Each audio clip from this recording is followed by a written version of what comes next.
Sandor Clegane had never quite believed in destiny. He believed in scars, hunger, and the lash of pain.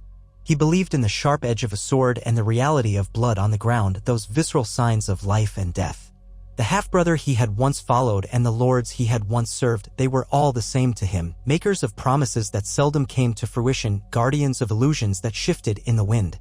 So, when word spread through King's Landing that the long-prophesied winter was at hand and that the realm needed new symbols of stability, he paid it little mind.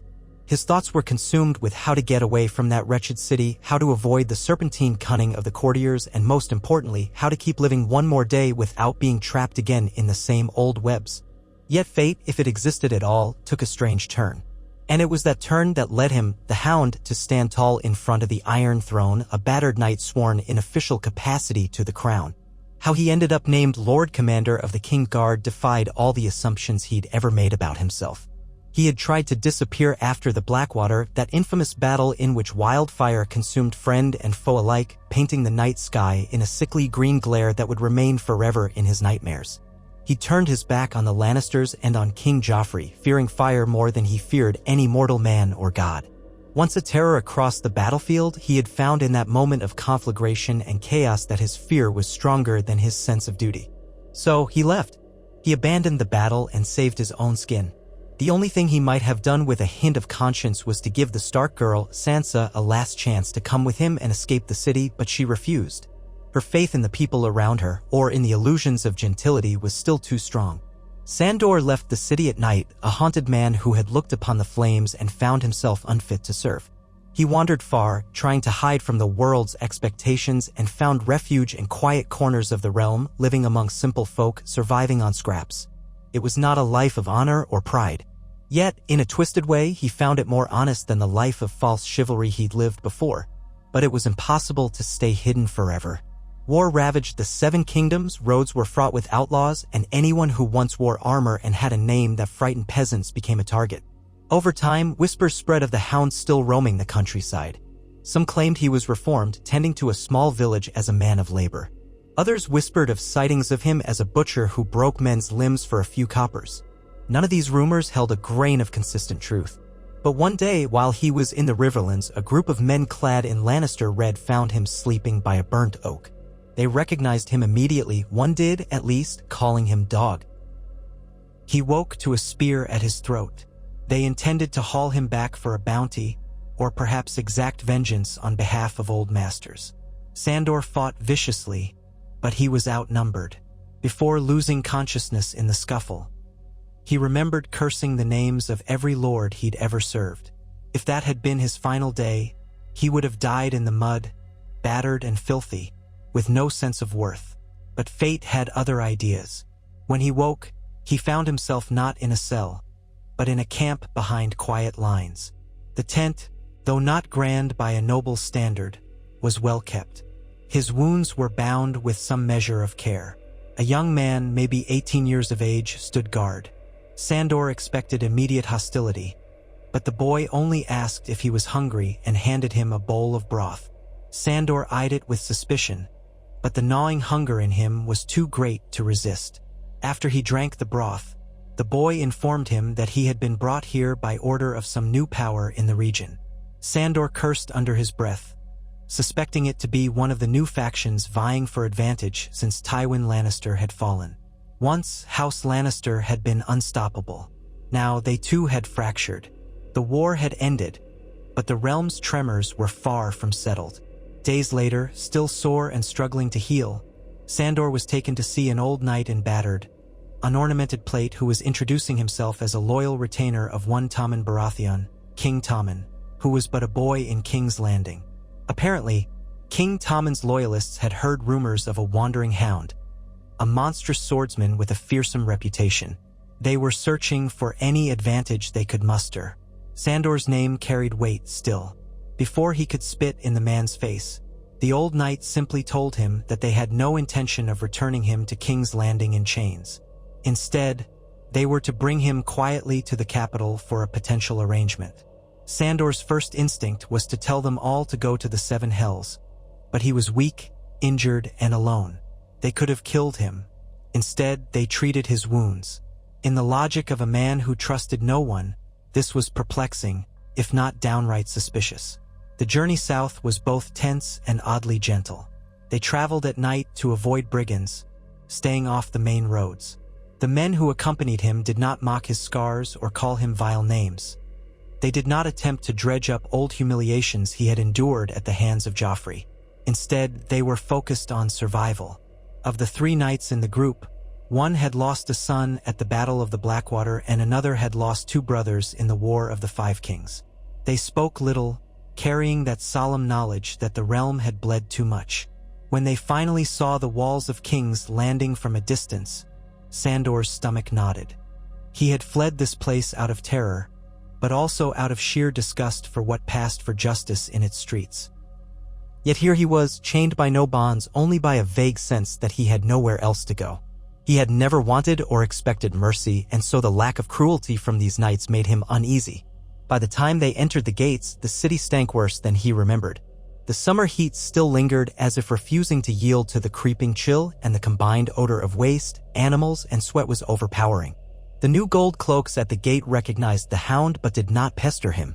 They let him pass as long as he was under the escort of these knights. People in the streets stared with a mixture of fear and surprise. No one shouted for him, no one tried to kill him.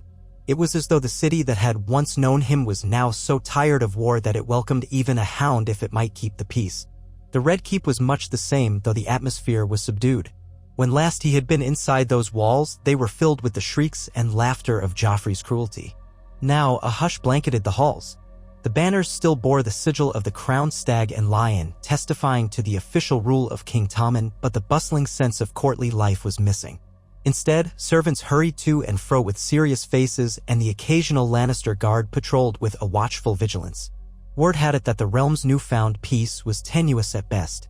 Dorne was restive. The Iron Islands were rumored to have a new king in Pike. The North was reeling from the aftermath of the Boltons and the Starks. Amid all this, Tommen Baratheon sat on the Iron Throne, but for how long? Sandor was led into a small chamber off the Great Hall. It was well guarded, discreet, a place for private audiences. He recognized some of the knights milling about, men who had served in the Kingsguard or the City Watch. They were tense. Rumor floated in the air that Tommen's Queen's Guard was short a few members, or so the conversation hinted. The old knight who had escorted Sandor told him to wait, then went inside to speak with someone. Minutes passed like hours. Sandor stared at the stone walls, remembering how he had once hated this place beyond measure. Memories flooded back of how he had guarded Joffrey in these very halls, forced to watch the Boy King torment helpless souls. He also remembered the day Sansa Stark had sung a hymn in the courtyard, her voice trembling in the cold air. He had never been good at kindness, but something about her innocence had forced him to watch the world differently, if only for a moment. At length, the old knight returned, followed by Ser Jaime Lannister. That was a sight Sandor did not anticipate. Jaime's once golden hair was shorter, and the regal confidence he used to carry had softened into something more pensive. The stump where his right hand had been was clearly visible. He wore a white cloak clasped over his shoulders, the shimmering Kingsguard cloak that had once been a proud symbol of the finest knights in the realm. Now that cloak looked more like an afterthought, as though Jaime wore it to keep up appearances rather than from any sense of pride. Jaime's green eyes locked on Sandor. "So it's true. You're alive." Sandor grunted. "Seems so. I never did die quite right." Jaime's gaze flicked to the old knight at Sandor's side. "Are you certain about this?" The old knight nodded. "There's a proposition. It comes from the Queen Regent herself." Sandor bristled. "Cersei," he muttered. "What game is she playing at?" "Not the same one you remember," Jaime said carefully. "Times have changed. My sister," he trailed off as though reluctant to finish the thought. "Come inside. I suppose we'd better hear what you have to say." Sandor could have spat out 1,000 curses, but the dryness in his throat stifled him. Reluctantly, he followed Jaime deeper into the chamber. The walls were draped in heavy velvet to keep the place muffled and private. A long table stood at its center with only a couple of chairs. In one of these chairs sat a figure Sandor scarcely recognized, Cersei Lannister. She was still beautiful, but the youthful arrogance she once wore like armor was gone. There were lines beneath her eyes. Something about her posture, folded hands, tense shoulders indicated a woman who had played too many games and could not fully rest. She was in a plain gown of dark red, unadorned except for a small golden lion clasped near her throat. At her side stood Qyburn, the former maester with the soft voice and unsettling manner. Cersei's eyes flickered with something akin to curiosity when Sandor entered. "Ser Sandor," she said, the faintest sneer in her voice. "Still carrying that ugly face around, I see." He gave her a curt inclination of his head. "Still have the rest of me too." "Lucky for you," Qyburn observed, stepping forward. "We've only just begun to glean the deeper needs of the realm. Perhaps your presence will be of use." Sandor barked a harsh laugh. "What use could I be to you?" Jaime closed the door. A hush fell as though they were about to discuss some conspiracy. "We have a shortage of true warriors," he began. "The realm is in a precarious state. Tommen is on the throne, but half the lords we once counted as allies have grown distant or they're preoccupied with rebellions and feuds. The Freys rule the twins but are hated by everyone. Dorne is ready to explode. The Vale remains aloof, commanded by that strange boy lord and his protectors. Beyond that, rumors from across the sea speak of Daenerys Targaryen and her dragons, though the truth of that is uncertain. But winter approaches, and we have other threats." Cersei was quiet for a moment, her long fingers tapping on the arm of the chair. Then she said, "We need a Kingsguard that inspires fear and respect. My brother can only do so much with his left hand, and the men we have, let's just say they're not the paragons of valor we'd wish. Ser Gregor is gone. The mountain that rides is no more." Her lips tightened at the mention of her old champion. "We need a new face, a new legend to keep the lesser lords in check. And you were always fearsome." Sandor's heart pounded and a bitter taste filled his mouth. "I walked away from your worthless kings once. Why should I serve you again?" Cersei's gaze drifted to the scarring on his face. "A dog can be whipped back into shape, but I doubt that's what you want. Tell me, Sandor, what do you want? Coin? Land? A chance to move beyond the stain on your name? I hear you spent time in a sept or as a grave digger or some nonsense like that." He frowned deeply. "I'm no knight in shining armor. I never was." "That's exactly why we need you," Jaime said. "The realm has seen too many shining knights that turned traitor or died in the mud. The few with any real skill are scattered. People out there fear the name, the Hound. But they also respect it. You can keep the city in line. You can keep Tommen safe." Sandor almost told them to find another. But he paused, recalling the ragged folk he had passed on the way into the city, the orphans cowering in corners, the hollowed-out eyes of mothers who'd lost everything. King's Landing had always been a cesspit, but the war had left it even worse. If the city erupted into chaos now, many innocents, women like Sansa, or the whores he once ignored, or the children sleeping in the alleys, would suffer. He hated feeling pity, but some scrap of leftover decency nipped at him. "I'm not sure which is worse," he growled, "serving you lot or letting the city burn." Cersei's eyes flashed dangerously. "Are you suggesting you'd let it burn?" Sandor didn't flinch. "I don't make the flames. If I had my way, I'd be far from here. But I'm no stranger to killing. If I can kill some fools who deserve it and keep those who don't from being trampled, maybe that's enough." Jaime approached Sandor and spoke softly. "We wouldn't just make you a Kingsguard. We'd make you Lord Commander." Sandor blinked, stunned. A barking laugh escaped him, loud and mocking. "You want me, the Hound, to lead the Kingsguard?" "Yes," Cersei said, as if explaining something obvious. "Jaime can't continue as Lord Commander when he can barely hold a sword in his left hand. He has to remain in the Kingsguard, yes, but we need someone intimidating to hold the top post. Someone whose name inspires dread. With Gregor gone, you're the next best monstrous champion we have. And if you cross us, well, we know how to kill dogs." He gave her a look that could have melted steel. But he also understood the pragmatic logic. He had nowhere else to go, no illusions of a peaceful retirement. He was a monster, half-burned, half-raged, half-lost. If leading the Kingsguard gave him a license to carve up the real villains of the city, to keep the powerless from being devoured, perhaps that was a cause, if not a noble one, at least a feasible one. He didn't trust Cersei or Jaime one whit, but trust was never required in the Seven Kingdoms, only power and position. "Fine," he spat. "Make me your dog again. But be warned, I'll bite the hand that feeds me if I don't like the meal." Cersei rose, meeting his gaze head-on. "So be it," she said. "We'll announce your appointment on the morrow." Word spread quickly, for the realm always had ears in every corner. Some said it was a cunning move, forging a new era with a Kingsguard led by a man who was known for his brutality. Others scoffed, claiming this was the final sign of the crown's desperation. The day after he arrived, Sandor was summoned before King Tommen, who was seated on the Iron Throne with a new High Septon in attendance. Tommen was still but a child, his face fresh, his golden hair parted neatly. He stared at the Hound with a mixture of awe and timidity, for Tommen had grown up hearing stories about how the Hound once stood guard over his brother Joffrey. Tommen, timid though he might be, played his part. He recited a short oath that had clearly been prepared for him, then asked Sandor to swear in turn. With Jaime, Meryn Trant's replacement, and a few other knights standing in white cloaks behind him, Sandor knelt. The feeling was strange, kneeling in these halls where he once stood with scarcely disguised contempt. But he spoke the words dictated to him. "I vow to protect the king and the realm, to defend the weak," here he almost snorted, "to uphold justice, and to serve in loyalty and honor as Lord Commander of the Kingsguard. I shall hold no lands, take no wife, and father no children. I shall serve until I die." He spoke the vow mechanically, for he had long known the oaths of knights were often as worthless as the wind. Still, the hall was silent. Echoes of footsteps told him that important lords and ladies were gathering to watch the spectacle, some with faint smirks on their lips. He could feel their gazes. Many probably wondered if this was some ruse, or if the Hound would simply murder Tommen in front of them all. But Cersei stood behind her son, regal and cold as winter. Jaime stood off to one side, his expression unreadable. When Sandor finished speaking, Tommen nodded and beckoned to a white cloak draped over a velvet cushion. Jaime lifted it and placed it over Sandor's shoulders. And with that, Sandor Clegane, once a sworn sword to House Lannister, was now the Lord Commander of the Kingsguard. He expected to feel revulsion.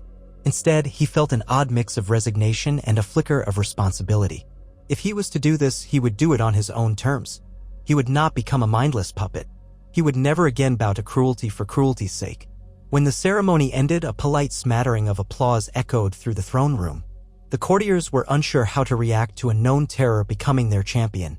Some looked bored, others wore expressions of intrigue. In the days that followed, Sandor's presence in the Red Keep triggered a wave of gossip.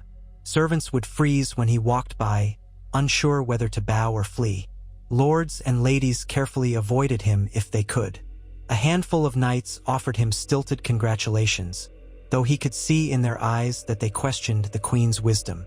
Jaime, for his part, made little attempt at conversation. He spent most of his time in training or dealing with the city watch. He did leave a few curt instructions on what duties were expected of the Lord Commander, including receiving petitions for justice and overseeing the daily rotation of guards. Sandor found the business of commanding a group of men far more tedious than simply wielding a sword. The Hound had never enjoyed the intricacies of commands and paperwork. Now he had to coordinate with the Master of Arms, the Master of Whisperers, currently a dour, silent man appointed by Cersei, and the Master of Coin, who oversaw the salaries. The Kingsguard itself was in pitiful shape. Meryn Trant had been killed under mysterious circumstances. 2 others had died in the war. A new knight, Ser Boros, had no experience but was chosen purely for political reasons.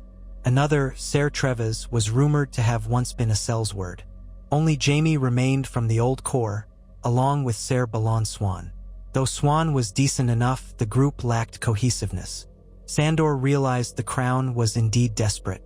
The first test of Sandor's leadership came only 2 nights later. Reports arrived that a riot had broken out in Flea Bottom over the rising cost of bread. The city watch was outnumbered, the gold cloaks having been slashed in numbers after the war. It fell to the Kingsguard to show force and restore order. A cynic might say sending a large man with a scarred face would only enrage them more, but Cersei ordered Sandor to take command. She wanted a clear demonstration of the new Lord Commander's authority. Sandor donned his armor, plain steel, unadorned save for the white cloak tee. It now draped across his broad shoulders. He hated wearing the white cloak. It felt like a mockery. But duty was duty. He took with him 10 knights, along with a detachment of 50 gold cloaks. They marched through the winding streets, passing by the tall, leaning buildings of Flea Bottom, where the stench of refuse was so thick it was nearly suffocating. Before they even reached the core of the riot, they heard the roar of an angry crowd. People screamed about hunger, cursing the Lannisters, cursing the king, cursing the Highborn in general. When they saw the line of armed men, the crowd seethed with hatred. Stones and rotten fruit flew. One knight took a rock to the helmet, staggering. A handful of watchers jeered from rooftops. Sandor stood at the forefront, scanning the teeming crowd. He sensed that if he gave the order to charge, these people would be slaughtered by more disciplined troops. But he also saw, among the rabble-rousers, many families who simply had nothing to eat. Children clutched at their mothers' skirts, old men tried to block the knights with shaky arms. A spark of memory kindled in Sandor, Sansa Stark's trembling eyes, or that small group of villagers he had once seen butchered by outlaws.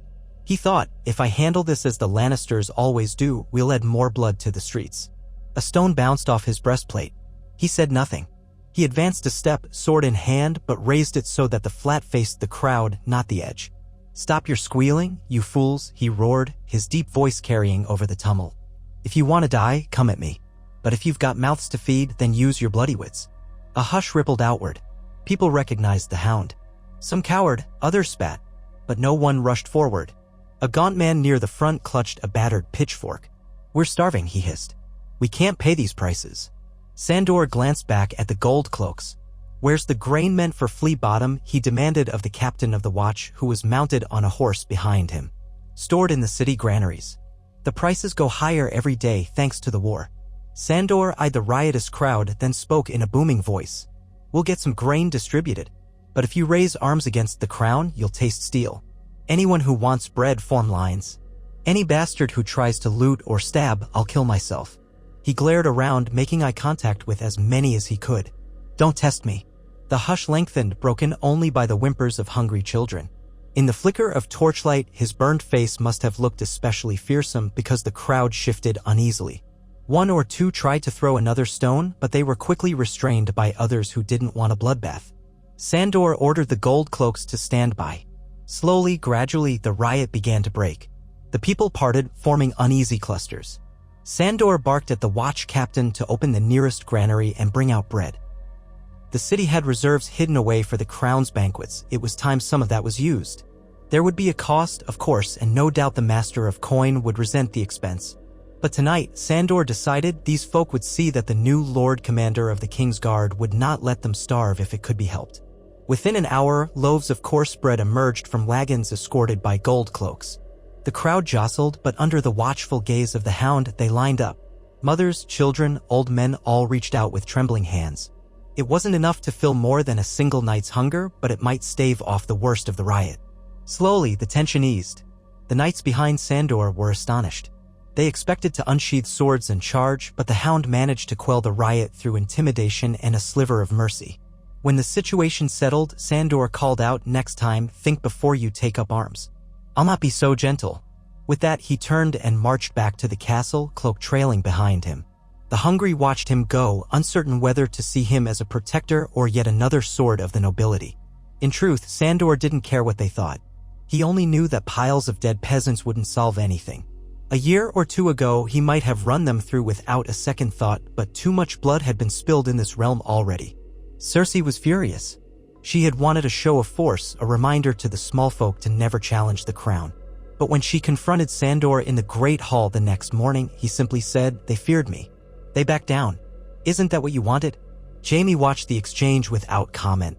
He stood near the throne, arms folded, silver gold hair glinting in the daylight from the high windows. Cersei tried to rebuke Sandor, cursing him for spending the crown's coin on feeding rabble. But Sandor only repeated in a low growl that if you wanted to avoid a true revolt, it took more than swords.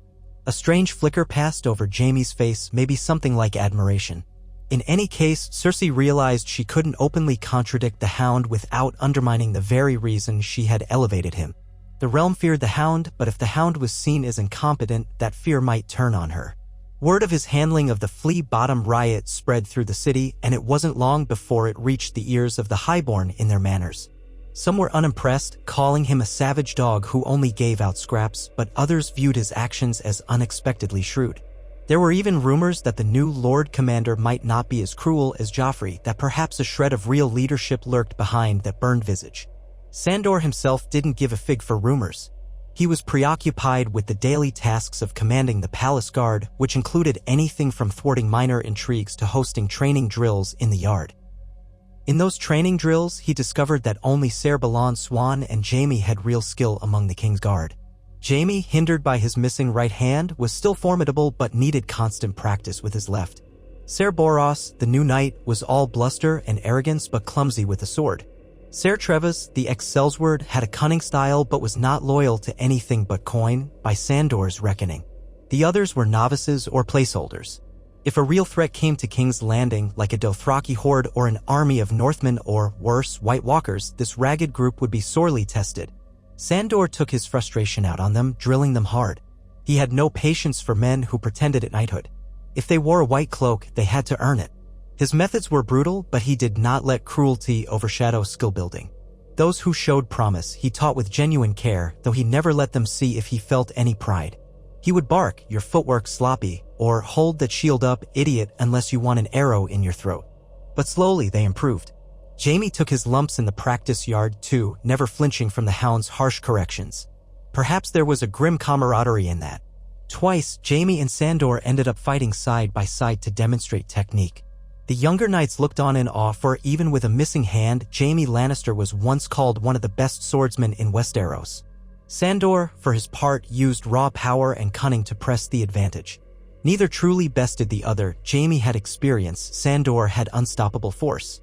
After such a session, Jaime would nod in grudging respect.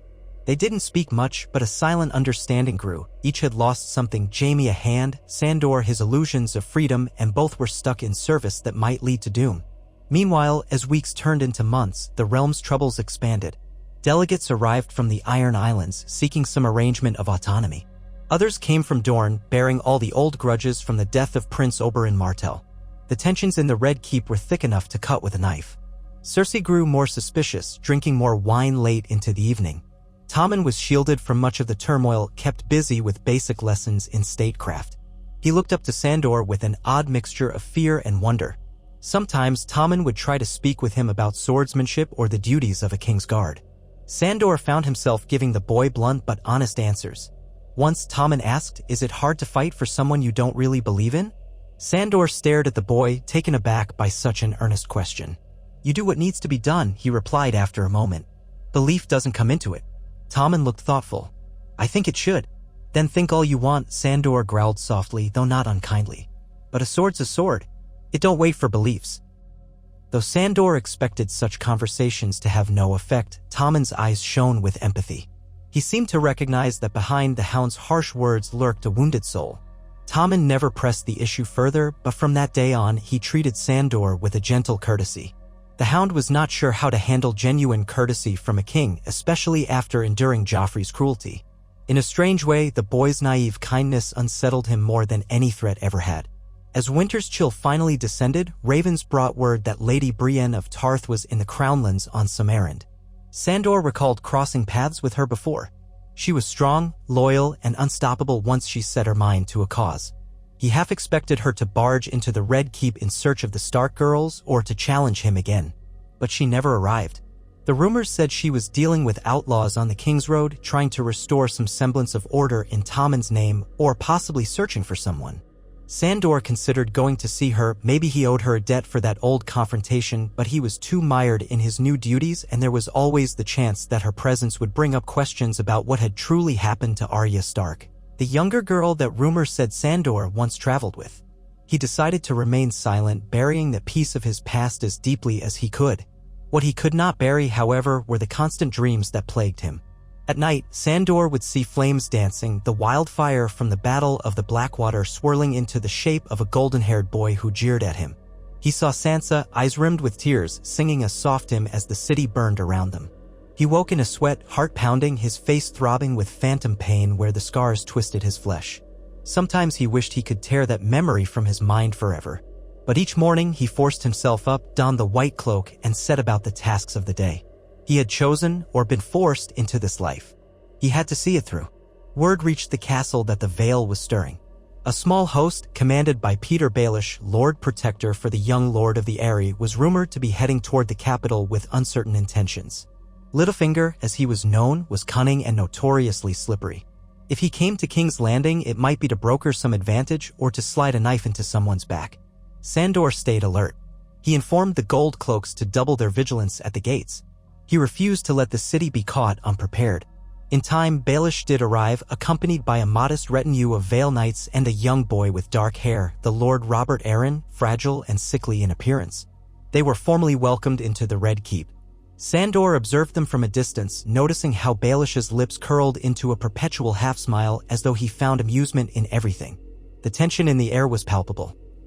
That evening, after Baelish had been given chambers, Sandor was summoned to a private council.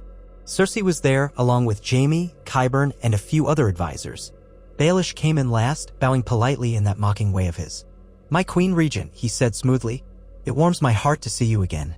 My condolences on all the losses your family has suffered. Cersei's eyes narrowed. Yes, I'm sure your heart bleeds for us. State your business, Lord Baelish. Baelish's gaze flicked to Sandor, who stood to the side in his white cloak, arms crossed over his chest. This must be the new Lord Commander, Ser Sandor Clegane, Baelish said with a too pleasant smile. I remember you used to be quite fearsome under Joffrey's reign. My, how times change. Sandor said nothing, though he watched Baelish as one might watch a serpent. Cersei cleared her throat. Lord Baelish, you wrote that you have news from the north? Indeed, Baelish purred. We've had letters. Whispers about a renewed Stark presence. One might suspect that certain heirs presumed dead are not so dead. The Vale stands ready to support a stable monarchy, of course. Lord Robert simply wishes to see peace in the realm. But we find ourselves in an awkward position if the North is rallying behind a Stark. Perhaps you recall your old betrothal arrangement with Sansa Stark? She is rumored to be alive, though I can't say exactly where at this moment. He paused, letting the implication settle. Sandor's heart gave a jolt. He had often wondered what happened to that girl. If she was truly alive and out of the Lannisters' grasp, perhaps that was for the best. Cersei's face darkened at the mention of Sansa. What do you want from us, Baelish? Baelish's half-smile remained. Protection. Guidance. A promise of good faith should the Vale choose to move north. After all, if the Boltons are toppled and the Starks return, the Vale might shift allegiances. We wouldn't want to inadvertently undermine King Tommen's rightful rule, would we? Cersei snorted. You talk in circles. Is there a real threat or not? We suspect a threat to your grip on the north, Baelish said calmly. And by extension, a threat to King Tommen's authority. The Vale wishes to avoid unnecessary conflict. If the Crown can come to an arrangement with us, ensuring certain trade benefits and recognizing certain claims, we might remain loyal in the face of a Stark resurgence. Sandor's knuckles tightened. He remembered how Sansa once prayed for her brother Robb's victory, how she whispered hope for the North. But that was all in the past. Now, petty politics was all that remained. Cersei and Baelish discussed terms, with Jaime occasionally interjecting a caution. Sandor remained silent, not caring to wade into these schemes. Eventually, they concluded with an agreement in principle, a possible betrothal or alliance that would keep the Vale from supporting any renegade Stark cause. Later that night, as Sandor patrolled the corridors, his thoughts churned. If Sansa was truly alive, what would it mean for her to return? Could she retake her ancestral seat? Part of him hoped she did. Another part of him realized that if the North rose again, King's Landing would be thrown into chaos. And as the Lord Commander, he would be obligated to fight them. Fate had a grim sense of humor. Days blurred into weeks, and an unseasonal snowfall blanketed the city, dusting the red-tiled roofs of King's Landing with a coat of white. Children ran through the streets, throwing snow at each other. To see snow in the capital was rare, and it reminded everyone that winter was truly upon them. Fears about harvests and hunger grew. Meanwhile, Cersei's paranoia intensified. She had Qyburn develop a network of spies to watch the movements of every potential rival. She demanded that Sandor keep an eye on the guards, suspecting infiltration. Trust no one, she hissed. We can't afford any more betrayals. Thus began a time of stifling vigilance in the Red Keep. Sandor set up rotating patrols, doubling the watch at night, conducting random inspections in the armory and the kitchens. He loathed the bureaucratic side of the job, but he refused to let the city tumble into anarchy.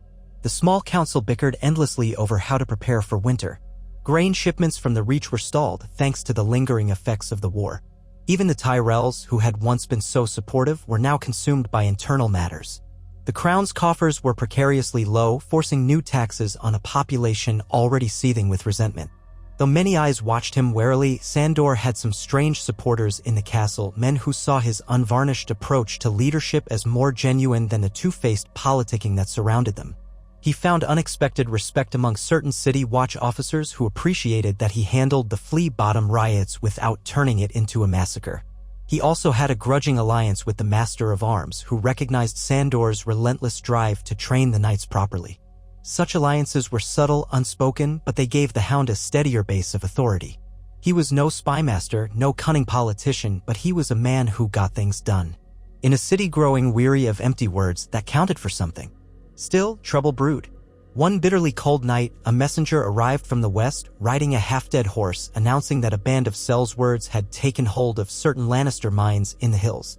They threatened to ally with the Ironborn unless they were paid ransom. The small council was in an uproar, but to Sandor it was simple, a show of force was needed. Let me take some men west, he suggested. I'll get these bastards and return the mines to the crown. It'll warn off others who think we're weak. Jaime frowned. We need you here.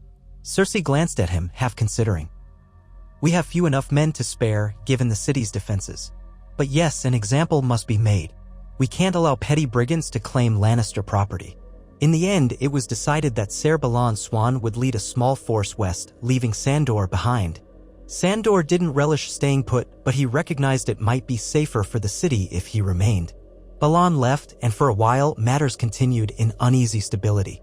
Then new rumors started. The Sellsword band had gained support from a renegade Frey faction, the story went, and were mustering more men. Meanwhile, the Iron Islands had a new priest king who was rumored to be forging alliances with anyone who would harass the Lannisters.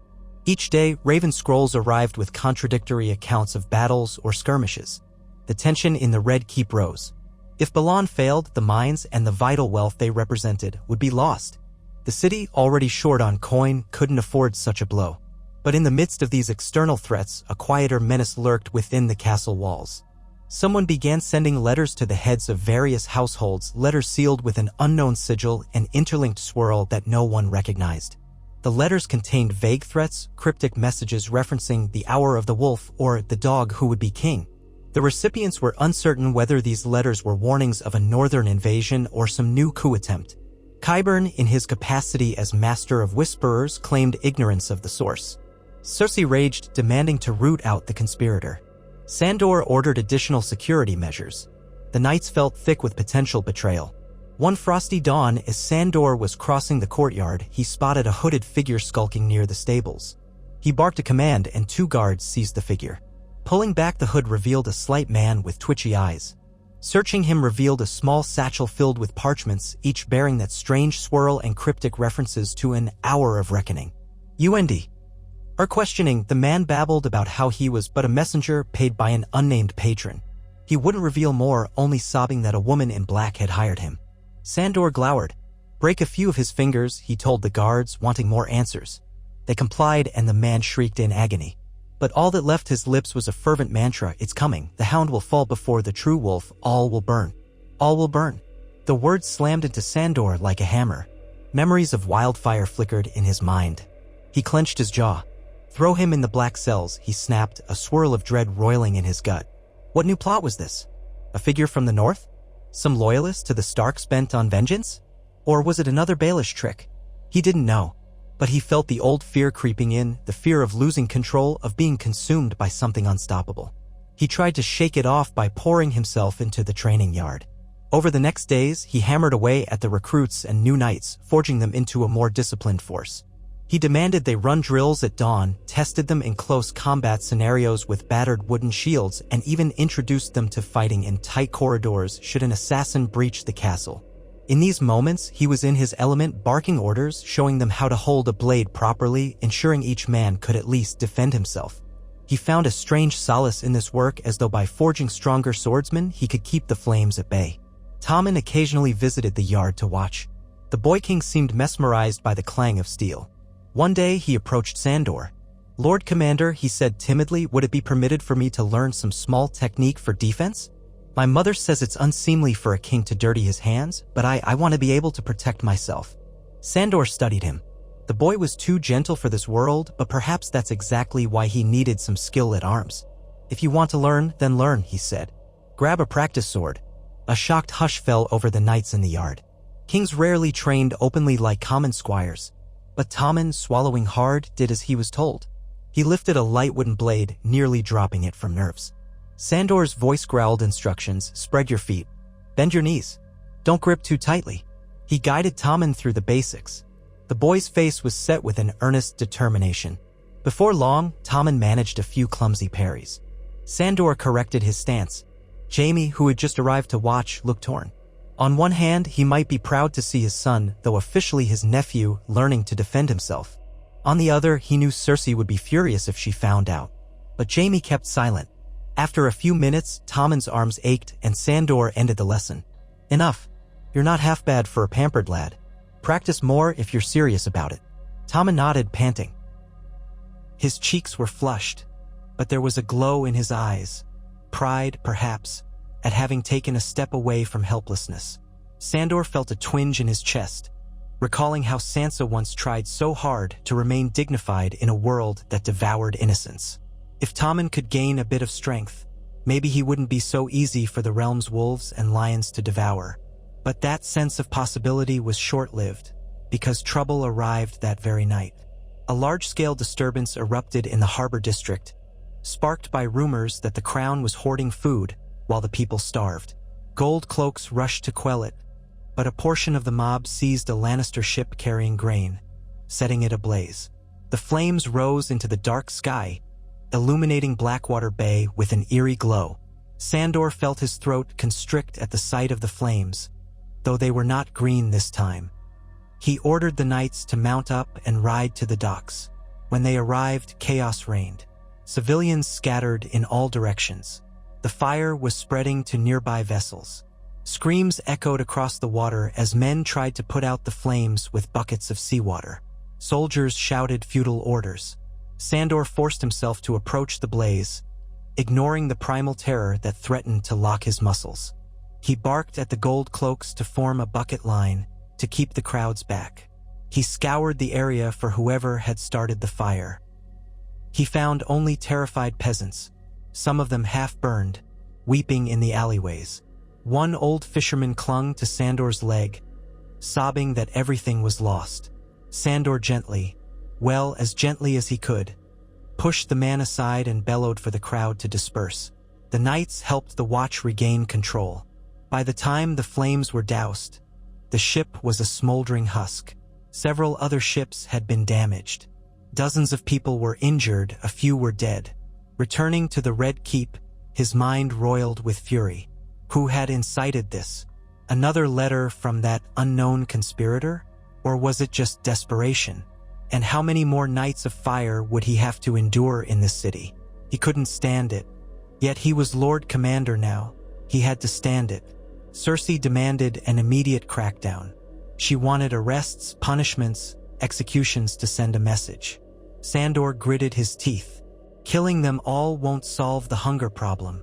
She spat in anger. We must show them what happens when they cross the crown. Sandor shrugged. Fine. We'll arrest those we can identify.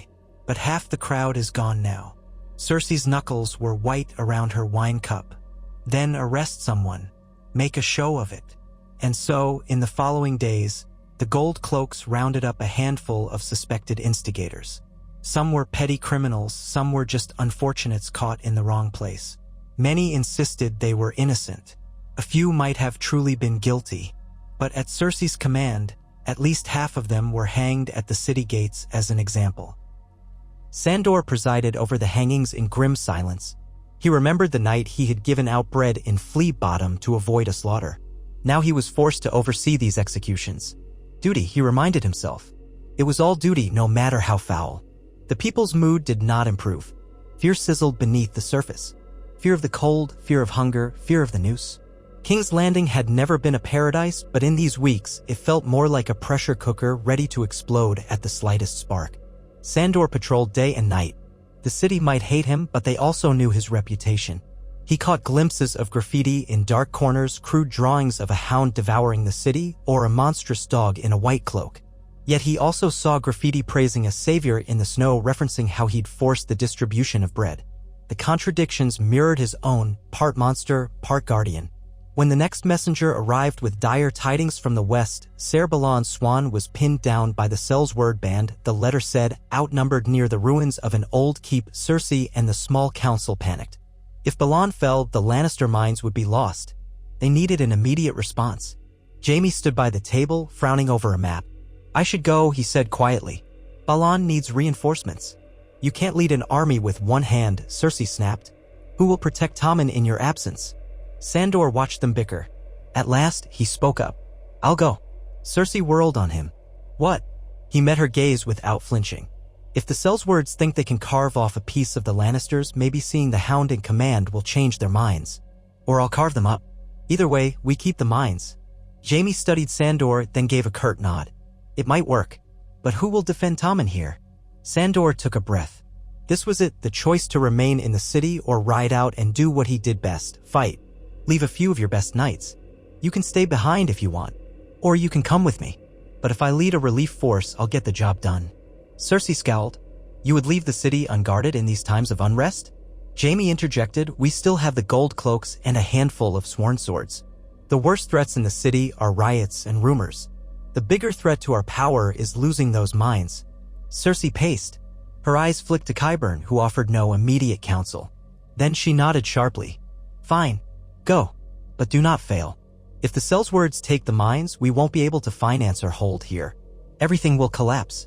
Sandor nodded. "I'll need horses, a few hundred men at least. Archers too." Jaime tapped the map. "Take 500. I'll remain here to watch Tommen's back. But be quick. If Balan is under siege, we haven't much time." So it was decided. Sandor felt a grim satisfaction.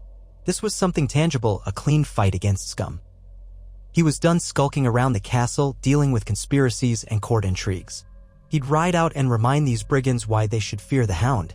Better to fight in the open field than to drown in endless politics.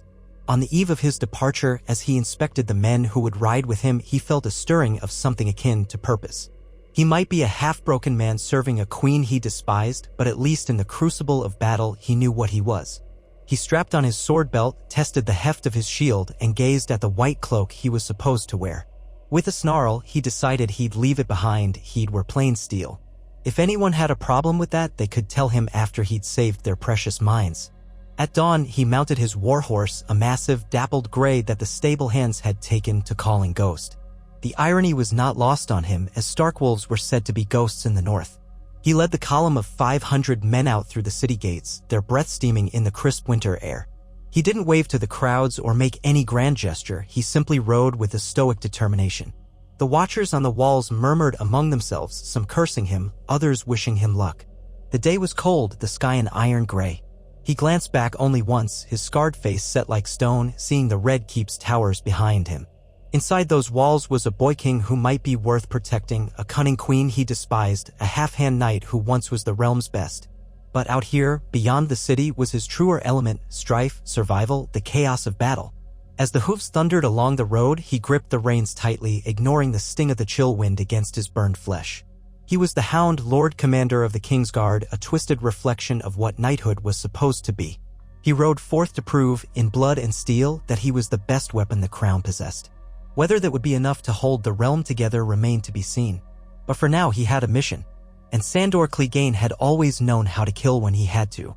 He rode on, a lone figure at the head of an army, a white cloak in name if not in sight, carrying the burdens of a city that hated him, a queen who barely trusted him, and a boy king who was too kind for a savage world. The road stretched ahead, cold winds howling, as if the winter itself were daring him to press on. He pressed on. He would earn his place, not through pretty words but through the bite of his sword. If the day came when the realm's illusions were stripped away, he would still be standing, scarred and unbroken in spirit, a hound unleashed upon the terrors that lurked in the dark.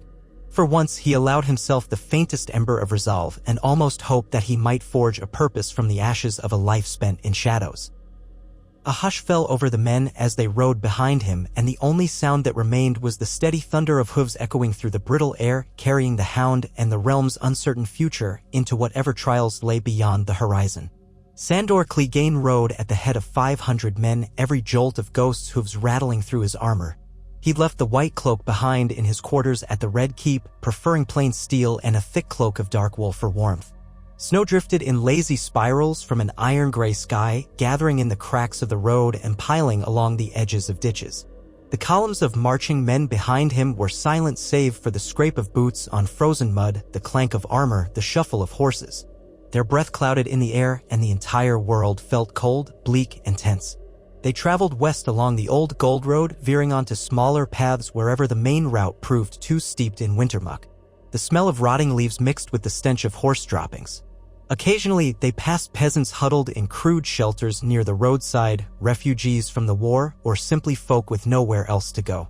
Sandor eyed them warily. He'd seen too many times how desperation turned hungry eyes into killers. Yet these people mostly crouched behind makeshift fires, hoping not to catch a stray arrow from men-at-arms who might blame them for banditry. Some recognized the Hound's burned face, but no one dared speak. The war had taught them all a bitter lesson about men in armor. They pressed onward day after day, the sun weak in the sky, the nights long. Sandor insisted on discipline, demanding that his men keep tight watch at every camp. He rode near the front with a handful of knights, some sworn to House Lannister, others simply attached to the crown. Their leader in name, aside from Sandor, was Ser Gatlin, a middle-aged knight who had once fought under Tywin Lannister's banner during the early days of the War of the Five Kings. His face was a permanent scowl beneath a bristly beard. He had a reputation for competence if not brilliance, which Sandor could live with. At least the man wouldn't freeze up when swords were drawn. The further west they went, the more they began to see signs of conflict. Some hamlets were deserted, houses burned to their foundations. Others, though still standing, were scarred with arrow holes and shattered fences. Outside one such hamlet, they found a row of wooden spikes holding the heads of a few unfortunate travelers. Judging by the rotted flesh, the heads had been there for weeks. Nobody knew if it was the work of the Sellswords or outlaws or some feuding local lords' men.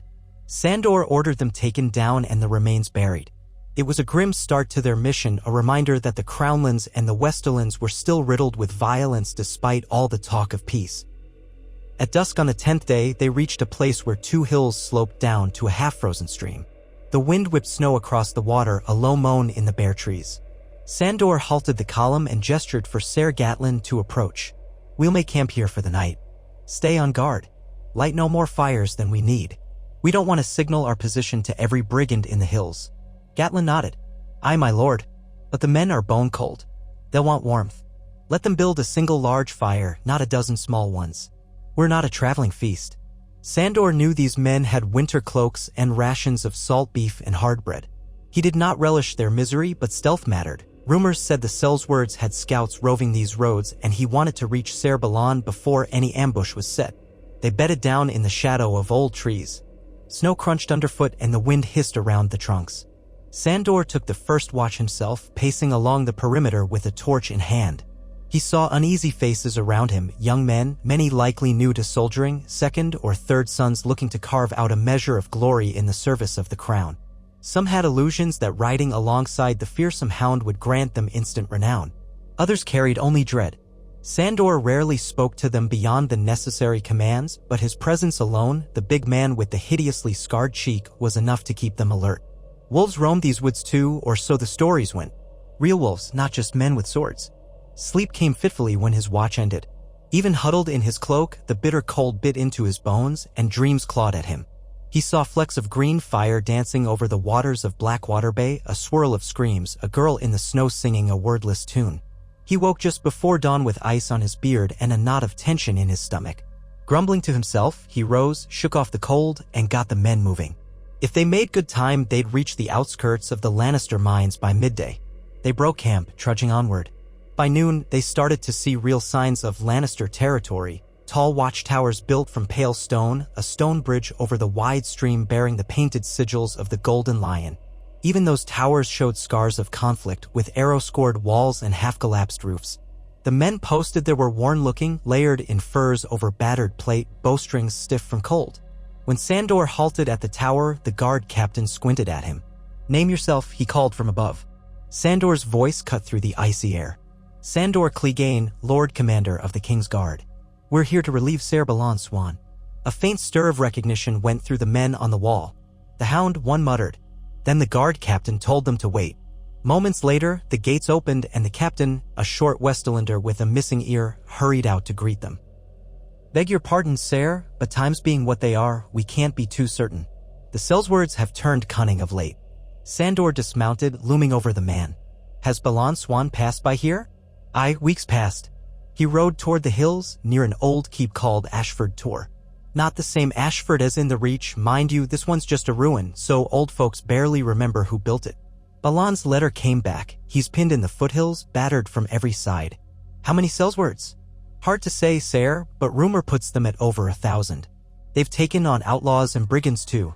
Might be more than one band all fighting under the same banner. The sigil's some mummer's invention, a black crow on red. Some call them the Crow's Lair Company." Sandor grimaced. Mercenaries with a name always spell trouble. "And you've sent no reinforcements?" The guard captain spread his arms, half lamenting. "We hold a few outposts here, but most of our men were lost in the war. We're stretched thin, and the Lannister lords around these parts have retreated behind their keep walls, hoping the crown will handle it." We've had no word from Casterly Rock. Lord Kevin Lannister's men are mostly dealing with the Ironborn raiders along the coast. Sandor bit back a curse. He turned to Ser Gatlin. We'll head north then, skirt the foothills, and find Swan. The guard here can't spare men, so we do this ourselves. He glanced back at the captain. Any other warnings? Watch for hidden gullies and old mines.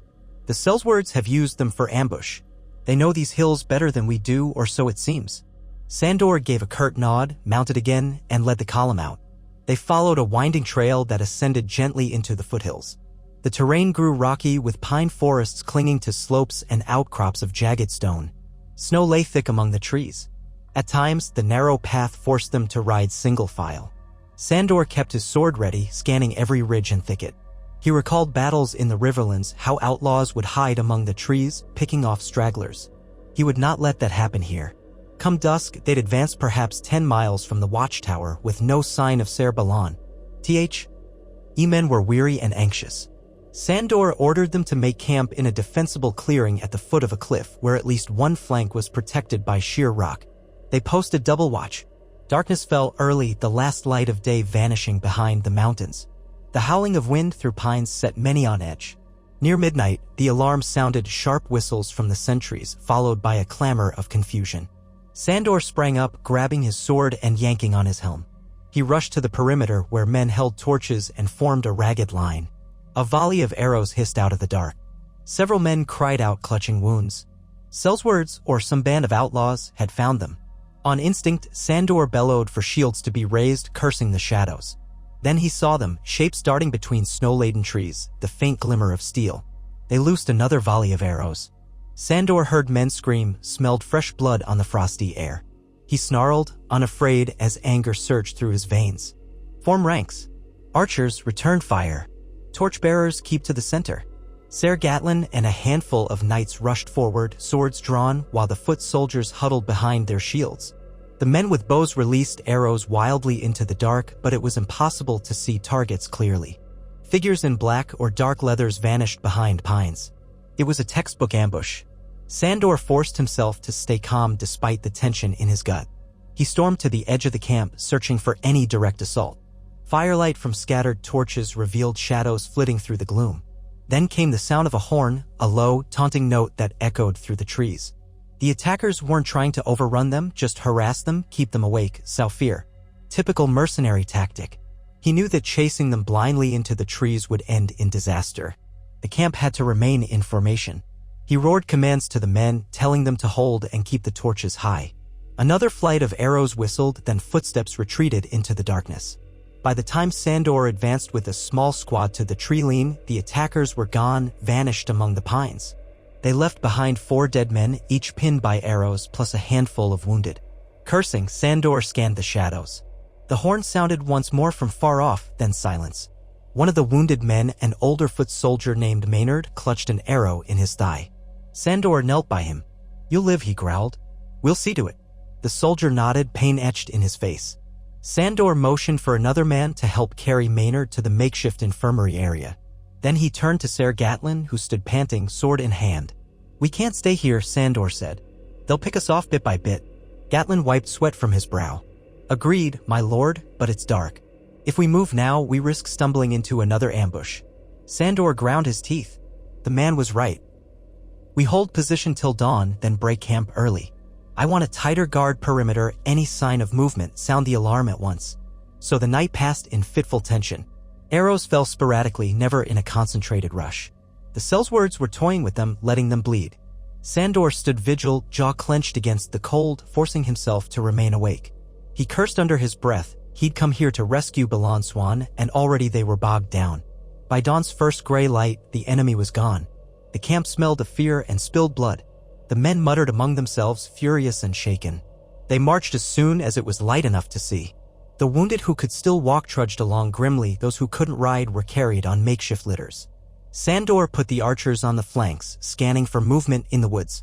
The path wound upward, twisting around rocky slopes with pines looming overhead like silent watchers. They saw no sign of the Sellswords, but everyone felt eyes on them.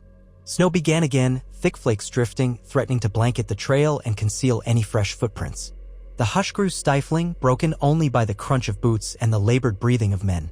Midday found them cresting a ridge that opened onto a broad valley ringed by steep hills.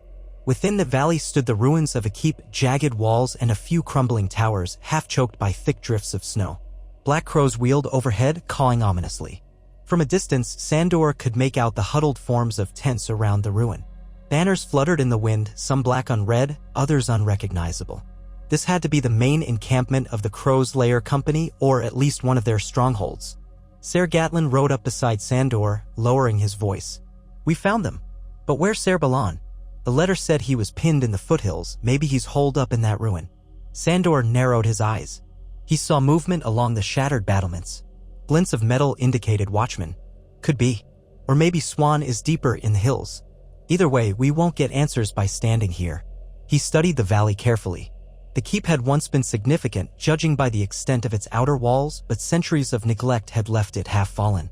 Walls collapsed into mounds of rubble. A battered gatehouse stood on the southern side, presumably the main approach, but who knew how many hidden ways there were in or out? The mercenaries had chosen well. The ruin offered partial shelter, and the valley around it funneled attackers into a narrow approach. A direct assault would be costly. One of Sandor's outriders returned, breathing hard. "Lord, there's a vantage point on the eastern hill, an old watchtower in ruins. We can see the entire keep from there. Might be wise to take a look." Sandor nodded. "Show me." Turning to Gatlin, he said, "Keep the men back in the tree line. No point letting them see our numbers. If I'm not back by sundown, assume I'm dead or captured." Gatlin's mouth tightened, but he agreed. With that, Sandor took a small detachment of a dozen men, mostly archers and 2 knights, and followed the outrider along a winding track that curved around the valley. The going was treacherous, snow-slick underfoot, patches of ice lurking in the shadows. Once, one of the horses stumbled, nearly toppling over the edge of a rocky outcrop. Curses rang out until they got the beast upright again. But eventually, they reached the old watchtower, a squat cylinder of stone rising from a hillside strewn with rubble.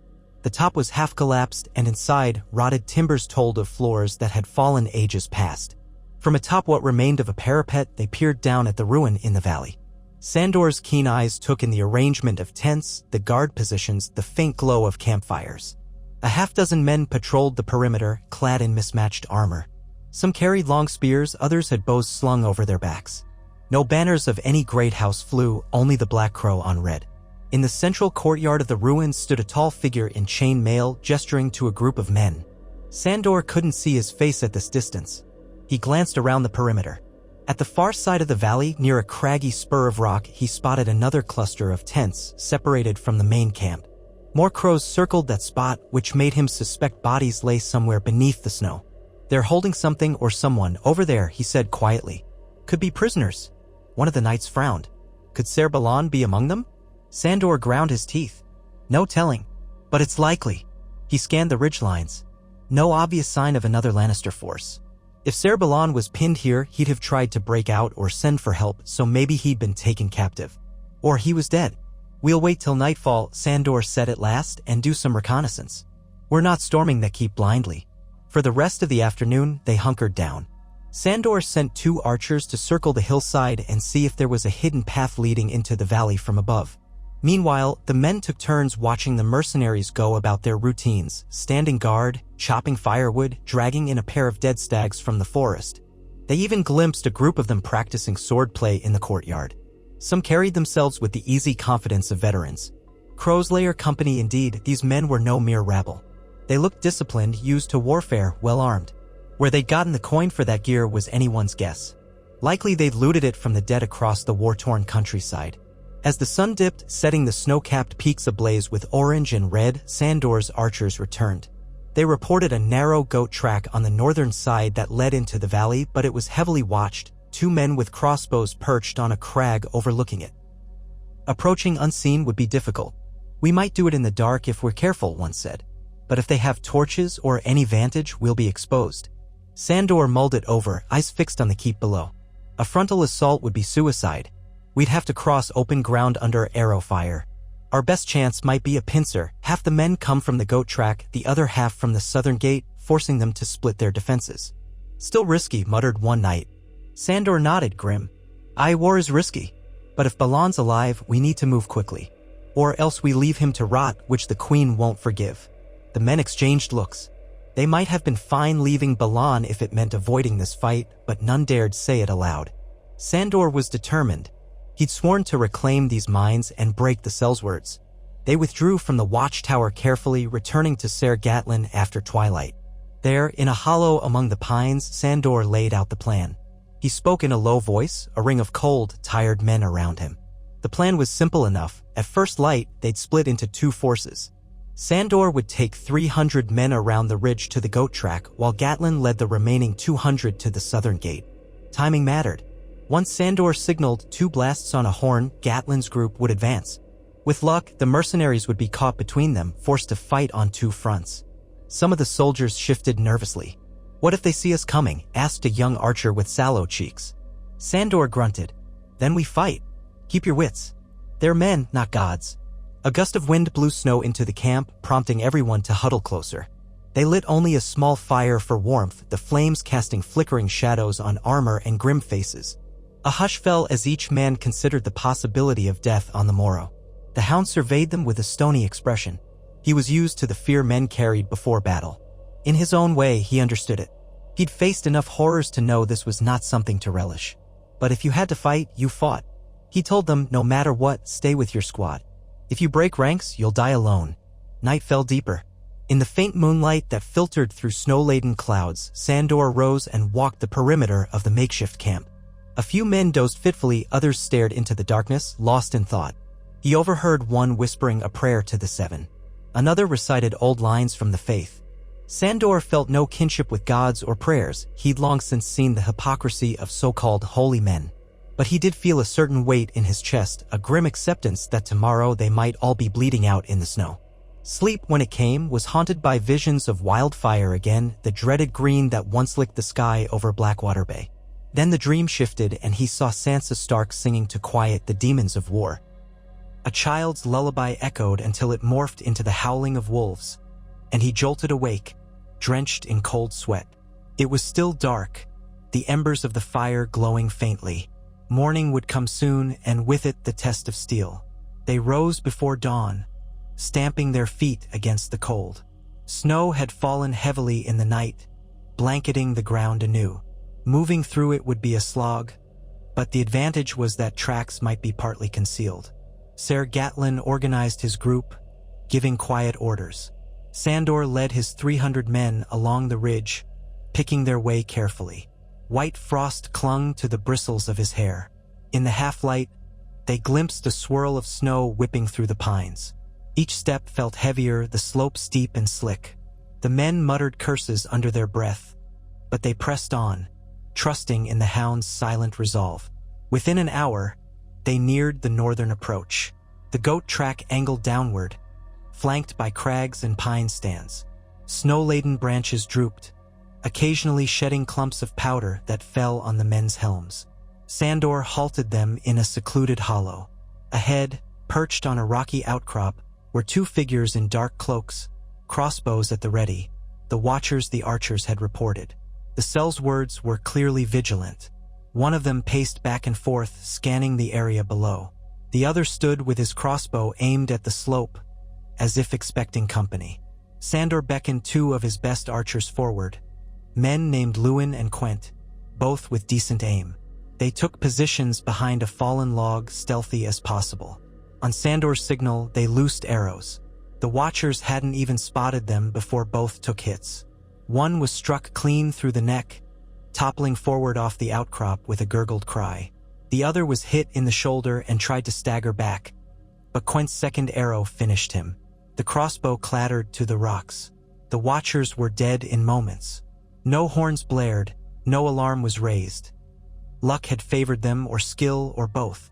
Sandor gestured, and the force began its descent. They moved slowly, swords and spears at the ready. The wind whistled between the pines. Twice, they halted upon hearing distant shouts, but no one came.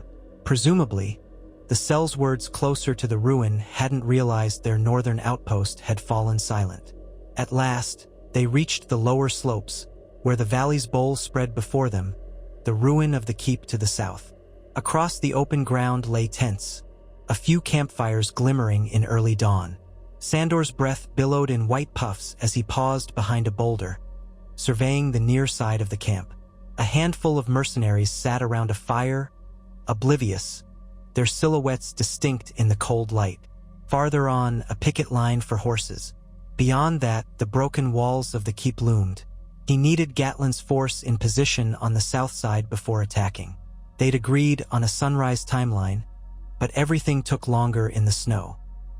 Sandor peered at the sky, seeing a pale glow behind the clouds, dawn creeping in.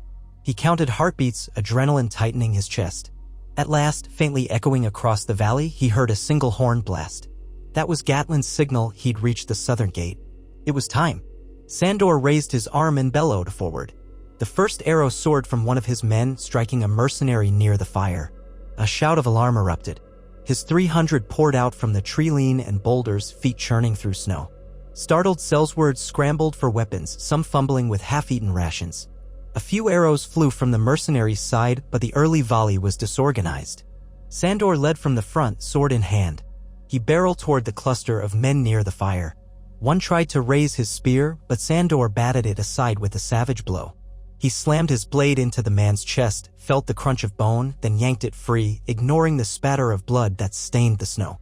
Another Sellsword lunged with a short sword, aiming for Sandor's side, but the Hound twisted away, punching him in the jaw with a mailed fist. Teeth broke. The man went down hard. With a snarl, Sandor swung again, silencing him. Around him, his men engaged in a swirl of chaos, shouts, clangs of steel, curses. The mercenaries, though taken by surprise, rallied quickly. They were veterans after all, and soon they formed a loose defensive line behind overturned supply carts. Arrows began to fly in greater numbers. A soldier to Sandor's left took one in the eye and dropped without a sound. Another screamed, clutching his thigh. The Hound pressed forward relentlessly. He heard the second horn blast. Gatlin's force must be attacking from the south now. Off to his right, a pocket of Sellswords tried to flank them. Sandor roared, "Archers, cover the flank." A wave of arrows hissed into the mercenaries, forcing them to dive for cover. Smoke from toppled brazier fires mixed with the cold air, creating a haze that stung the eyes. Snow churned beneath boots, turning to slush smeared with mud and red. The initial shock had given Sandor's men the advantage, but the mercenaries were disciplined and numerous. From the ruins' walls, crossbowmen appeared, raining bolts down. Men screamed and fell. Shields! Sandor bellowed, though only some had them readied. He cursed, scanning for a way to neutralize the crossbow nest. A battered staircase led onto the partial wall where 4 mercenaries shot down at them. Another 3 or 4 stood behind a crumbled parapet. If someone got up there, they might break the line of fire. Sandor was never one to shirk a risky move. He spied a small side entrance, part of the old courtyard gate, partially collapsed. Gathering a handful of soldiers, he bulldozed his way toward it, cutting down 2 mercenaries who blocked his path. One swung an axe with a desperate cry, but Sandor bashed him aside with his shield, hacking through his collarbone. The man went limp, eyes wide in shock. Smoke and shouts all around. Somewhere behind him, a horse whinnied in terror. Sellswords tried to regroup near the keep's main courtyard, presumably fending off Gatlin's southern assault. Taking advantage of their split attention, Sandor led his group through the gap in the wall. Rubble crunched underfoot. A crossbow bolt zipped past his ear, clattering off a rock. Inside, the half-ruined courtyard was a chaotic tableau, broken columns, a smashed statue of some long-dead lord, tents and crates strewn about. Blood splattered the snow in arcs and streaks. They spotted the staircase to the wall. For mercenaries on the ramparts were too busy shooting outward to notice Sandor's approach. He signaled to his men. 3 archers quietly drew arrows. In a moment, all 4 Sellswords were struck from behind. One tumbled off the wall with a strangled scream. The others collapsed on the rampart, crossbows clattering. Sandor barked a harsh laugh at the sudden turn. Up he growled, bounding onto the steps 2 at a time. The wooden steps creaked dangerously under his weight, but he made it up. From this vantage, he saw the entire valley. Gatlin's troops had engaged in heavy melee near the southern gatehouse, pinned by a group of mercenaries wearing heavier armor. But now, with the crossbow nest silenced, the men from the north side could push in more aggressively. Sandor peered down into a corner of the courtyard. Tucked behind a collapsed wall, he saw a cluster of battered figures bound together, prisoners. Some wore bits of plate bearing the Lannister lion. That had to be Balan Swan's men, or what was left of them. A scrawny Sellsword guard paced near them, a spear in hand. Another guard stood off a few paces away, peering at the fray. If Sandor could get to the prisoners, maybe they could join the fight. He led his small band along the rampart, dispatching 2 more Sellswords who tried to stop them. The second man managed to parry one of Sandor's strokes, but the Hound stepped inside his guard and drove a mailed elbow into his face, then finished him with a thrust to the gut. Bits of rubble crumbled underfoot as they ran. Arrows whistled overhead from somewhere below, friends or foes, it was impossible to tell in the swirling battle. At the far side, a gap in the parapet led onto a pile of debris. They carefully clambered down, landing near the corner of the courtyard where the prisoners huddled. The guard with the spear whirled in surprise, only to catch an arrow from one of Sandor's archers. The second guard tried to run, but a foot soldier lunged forward and cut him down. The prisoners gaped, blinking in disbelief. One man, tall, bearded, wearing a dented helm with a faint lion crest, blurted, "7 hells, you're the Hound?" Sandor surveyed them. "You lot Cerbalon's men?" "I," said the bearded man, swallowing. "Cerbalon's over there." He pointed to a figure leaning against the wall, chained and badly wounded, a blood-soaked bandage around his abdomen. Sandor recognized Cerbalon Swan's face, pale, sweaty, ice-feverish. His left leg was twisted at an odd angle, likely broken. "They took us by surprise 2 nights ago," the bearded man continued, voice shaking. "Slaughtered half our company, captured the rest. Balon refused to yield the mines, so they tortured him." Sandor felt a surge of anger. "We'll get him out." He barked at 2 men to break the chains. They used axes, striking the iron links until they snapped. As soon as the shackles fell away, Balon's eyes flickered open, focusing on Sandor with difficulty. "The Hound," he rasped. "Aye. You look like a pile of dung," Sandor muttered, bending down to check the knight's wounds. They were bad, deep cuts on his torso, and the leg was definitely broken. "Can you stand?" Balon tried, then sucked in a breath of pain, shaking his head. "Aye, they my men? Some are alive. Come on, we'll carry you." Sandor gestured for 2 soldiers to help. Balon was no small man, but adrenaline and desperation gave them strength. With the prisoners freed, they now had perhaps a dozen more men who could fight, though many looked half-starved and battered. They armed themselves with the spears and swords lying around, hungry for vengeance. The courtyard was a whirlwind of combat. Clashes of steel echoed in the broken keep. Gatlin's men had breached the southern walls, driving a wedge into the mercenary ranks. Bodies lay everywhere, friend and foe alike. The largest concentration of Sellswords seemed to be near the center, where a makeshift command post had been set up. There, Sandor glimpsed a tall man in dark armor, barking orders, a crest of crow feathers adorning his helm. That must be the leader of the Crow's Lair Company. Snarling, Sandor pushed forward with his squad. Archers provided covering fire, picking off mercenaries who tried to regroup. Freed prisoners fought with reckless fury. They cut a path through swirling snow, stepping over corpses, past flaming braziers knocked onto the ground. Sandor's sword rose and fell in lethal arcs. He was aware of the stench of blood and sweat, of how the clang of battle sent vibrations through his arms. A mercenary lunged at him with a warhammer. Sandor sidestepped and sliced through the man's wrist. The warhammer clattered away as the man howled, sinking to his knees. Without breaking stride, Sandor struck again, ending it. He saw the tall man in crow-feathered helm about 10 yards away now, surrounded by a ring of mercenaries. The man locked eyes with Sandor. Even across the churn of men in steel, the challenge was palpable. The mercenary captain drew a longsword with a flourish. He shouted something in a foreign tongue, SOC, perhaps, and his men formed a small shield wall. One of Sandor's archers tried an arrow, but the mercenaries raised shields. Then a trio of them advanced on Sandor, swords out. The Hound met them without hesitation. The first slashed high, forcing Sandor to parry. The second went low, aiming for Sandor's leg. He twisted aside, letting the blade scrape his greave. The third tried to stab him from the side, but Sandor slammed his shield into him, knocking him backward. A whirl of steel, a clang of metal on metal. Sandor felt the vibration rattle his teeth. He shoved forward with brute force, opening a gap, then slashed one across the throat. Blood sprayed across the snow, steam rising in the cold air. The second pivoted, but Sandor caught his wrist, wrenched the sword away, and headbutted him. The man's nose exploded in a burst of crimson. He crumpled. The third retreated a step, uncertain, but Sandor lunged, burying his sword in his chest. The man choked, sagging. All that stood between Sandor and the captain now was the swirling melee, though the captain had half a dozen men near him.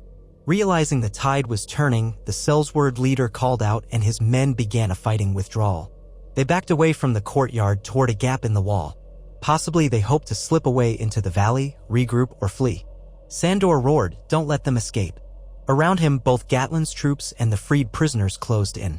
Another flurry of fighting broke out at the gap, but the mercenary captain and a handful of cohorts managed to push through, leaving a ring of dead or dying behind them. Sandor could not let them rally. He gave chase. Two of his men stayed close, breath steaming in ragged puffs. They moved past a collapsed section of tower through an archway open to the valley. Outside, the snow was churned by many footprints. The Sellswords were sprinting for the tree line, crows screaming overhead. Sandor sprinted after them, ignoring the ache in his muscles. He closed the distance with the stragglers, cutting one down from behind. Another turned with a snarl, but one of Sandor's soldiers skewered him on a spear. The captain kept running, crowfeather helm bobbing in the swirling snow. Then he spun suddenly, flinging a dagger. Sandor ducked, feeling the blade whip past. The mercenary lunged, longsword raised high. The Hound met him with a furious clash. Sparks flew as their blades locked. The captain was skilled, strong, and quick on his feet. He twisted the blade, nearly wrenching Sandor's sword from his grasp. Sandor gritted his teeth. His arms burned with exertion. For a moment, they grappled face to face. Sandor saw dark eyes glaring behind the helm's visor, scented the man's hot breath in the freezing air. The captain snarled something in a language Sandor didn't recognize, then tried to drive a knee into Sandor's groin.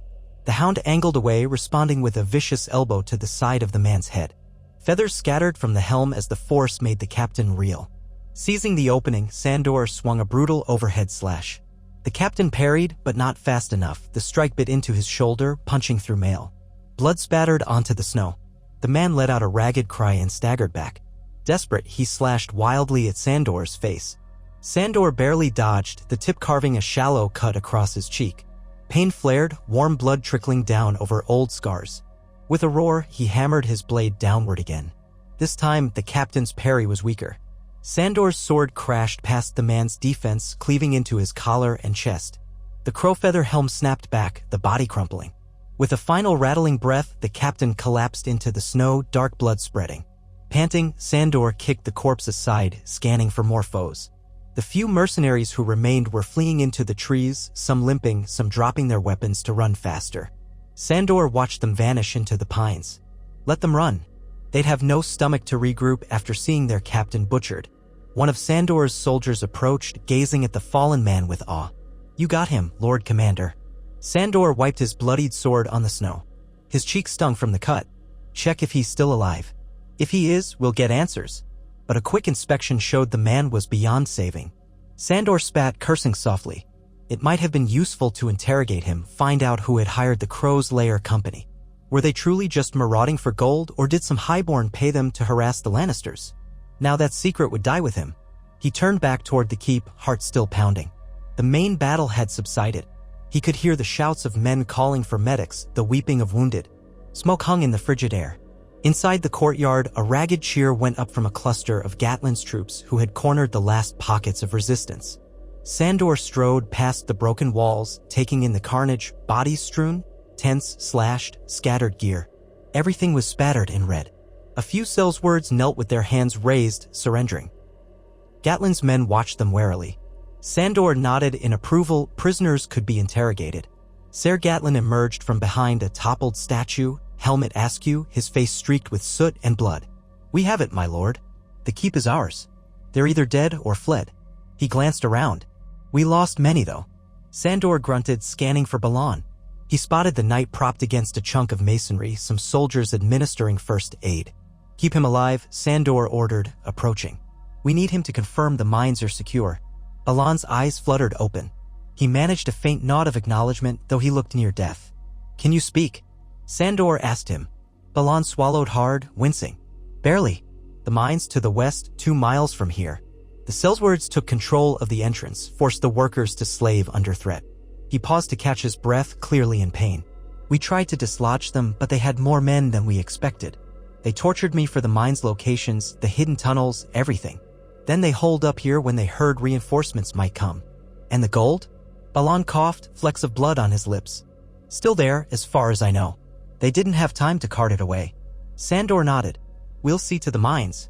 For now, rest. You did well enough to hold out." Balan tried to smile, but pain twisted his features. One of the medics pressed a cloth to his wounds, telling him to be still. The keep was in ruins, not fit for a permanent post, but it could serve as a temporary base. Sandor instructed Gatlin to reorganize the men. The corpses had to be stripped of anything useful and piled for burning. The wounded needed treatment. The handful of mercenary prisoners needed guarding. In the swirl of activity that followed, Sandor paced the rubble-strewn courtyard, adrenaline still thrumming. They had won, though at a cost. Men moaned as medics worked to stanch bleeding. A pile of bodies near the collapsed gatehouse bore witness to how fierce the fight had been. By midday, the snow had abated and the sun peeked weakly through thinning clouds. Gatlin counted the casualties, over 60 dead on their side, plus 100 or so wounded, some gravely. The Sellswords had lost at least twice that, and many more had fled. It was a harsh victory, but it had saved Balan's men and prevented the mercenaries from consolidating further. Sandor found a moment to examine his own cheek, the new cut from the captain's blade. It wasn't too deep, though blood had dried along his jawline. A medic offered to clean and bandage it, which he allowed, albeit with an irritated grunt. The sting made him curse under his breath.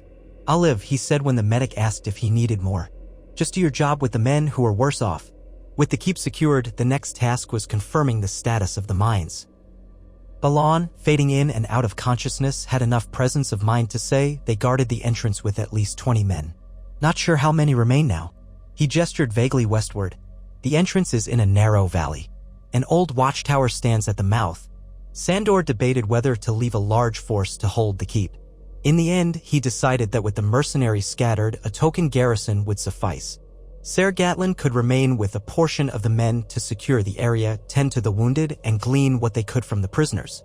Meanwhile, Sandor would take 200 able-bodied soldiers to the mines, ensuring no remnants of the enemy stayed entrenched there.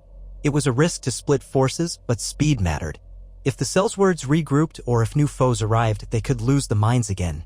They marched out before sundown, leaving Gatlin behind. Balan watched them go from a pallet on the ground, expression pained but determined. The old keep looked eerie in the orange slant of late afternoon light, shadows lengthening across the broken walls. The cawing of crows followed them, circling overhead as if drawn by the scent of blood. The journey to the mines was strenuous, trudging through fresh snowdrifts in a winding valley. Pine trees lined the slopes and rocky outcrops loomed overhead. Sandor kept the men in tight formation, mindful of possible ambush. But they encountered no resistance until they reached the watchtower Balan had mentioned. It was a small, squat structure built into the side of the hill, half-collapsed from age. A wooden palisade extended from it, presumably built by the Sellswords. Smoke curled from a cooking fire inside the palisade. Sandor halted his force just out of arrow range, studying the structure. He saw a couple of heads pop up behind the makeshift ramparts. Clearly, a few mercenaries had stayed behind. A voice called out in a thick accent, "Who goes there?" Sandor shouted back, "Surrender or die. The rest of your company's finished. Your captain's dead." A pause. Then a muffled conversation among the defenders. After a moment, the voice replied, "We have hostages. Miners. They die if you attack." Sandor felt a jolt of anger. He glanced at one of Balan's men who'd accompanied them and knew the layout. The man nodded grimly. They took the miners captive, forced them to keep working. Sandor called back, "If you harm the miners, I'll rip your guts out myself. Surrender and you'll live." He wasn't entirely sure if he'd keep that promise, but hostages complicated matters. He couldn't just launch a frontal assault. Another pause. Then the defenders fired a crossbow bolt that thudded into the snow near Sandor's position. A second bolt whizzed overhead. Clearly, they weren't in a mood to parley. Sandor growled, "We'll do this the hard way, then. Archers, forward. Aim for anyone showing their head." His archers advanced carefully, letting loose a volley. A cry rang out from inside the palisade, so at least one found its mark. More bolts answered, forcing the archers to duck behind trees. This exchange continued for a few tense moments, with neither side gaining a clear advantage. Sandor noted that the watchtower's angle gave the defenders a decent vantage. Breaking in would cost lives. He motioned for a small group to circle around, see if there was another approach. They returned a short while later with news. The old mine entrance was behind the watchtower, a narrow tunnel leading into the hillside. A wooden door stood at the entrance, presumably guarded. That approach was also watched from the tower. One soldier pointed out that if they lit fires at both entrances, the defenders might be forced to come out. But if they did that, the hostages inside could suffocate.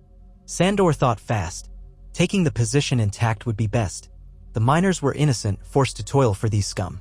He decided on a feint, half his archers and spearmen would draw the defenders' fire from the front while another squad tried to climb the slope from the side, using the pines as cover. If they could get above the watchtower, they might rain arrows or drop rocks from a vantage, making the palisade untenable. The plan took shape quickly. Under cover of a renewed arrow volley, a small group of 30 men skirted around the slope. Sandor remained with the main force, standing brazenly in view so the defenders would focus on him. He hollered insults, calling them cowardly curs. Crossbow bolts peppered the trees, thudding into bark. One grazed Sandor's shoulder, but he shrugged it off, armor taking most of the impact. Slowly, carefully, the flanking group found higher ground. After several long minutes of the standoff, shouts erupted from the palisade. The Sellswords realized too late that a force was moving above them. Arrows began to rain down from the slope, forcing the defenders to abandon their positions at the rampart to seek cover. Sandor seized the moment. "Advance," he bellowed. The main force charged across the open snow, smashing into the palisade gate with axes and hammers. The logs groaned. Defenders scrambled to mount a defense, but they were caught between two angles of attack. In the chaos, a few Sellswords tried to flee into the tower. Others rushed to drag hostages into view, hoping that would deter an assault. Sandor saw two ragged miners shoved to the front, spears at their backs. One was an older man, hair matted with dirt and sweat. Another was barely more than a boy. "Don't come closer," a mercenary roared, pressing a blade to the boy's throat. Sandor advanced anyway, sword held low. "Hurt them and I'll burn you alive," he growled. His archers on the slope still shot at any mercenary who showed themselves. A couple defenders had been struck down mid-threat. The man holding the boy trembled, clearly realizing their situation was hopeless. Another tried to run from the gate, but a spear from Sandor's men took him in the back. The older miner, seizing a desperate chance, twisted around and kicked at the Sellsword behind him. The move was clumsy, but it knocked the man's arm aside. The boy scrambled free.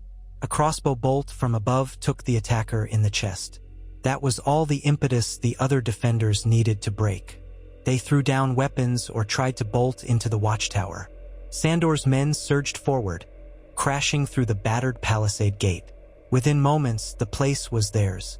A few mercenaries surrendered on their knees. One older man in a battered half-helm kept trying to fight until Sandor struck him across the jaw with his pommel, sending him sprawling senseless to the ground. The hostages were freed, about 20 miners, half-starved, covered in bruises and grime. They blinked in disbelief, relief etched on their dirty faces.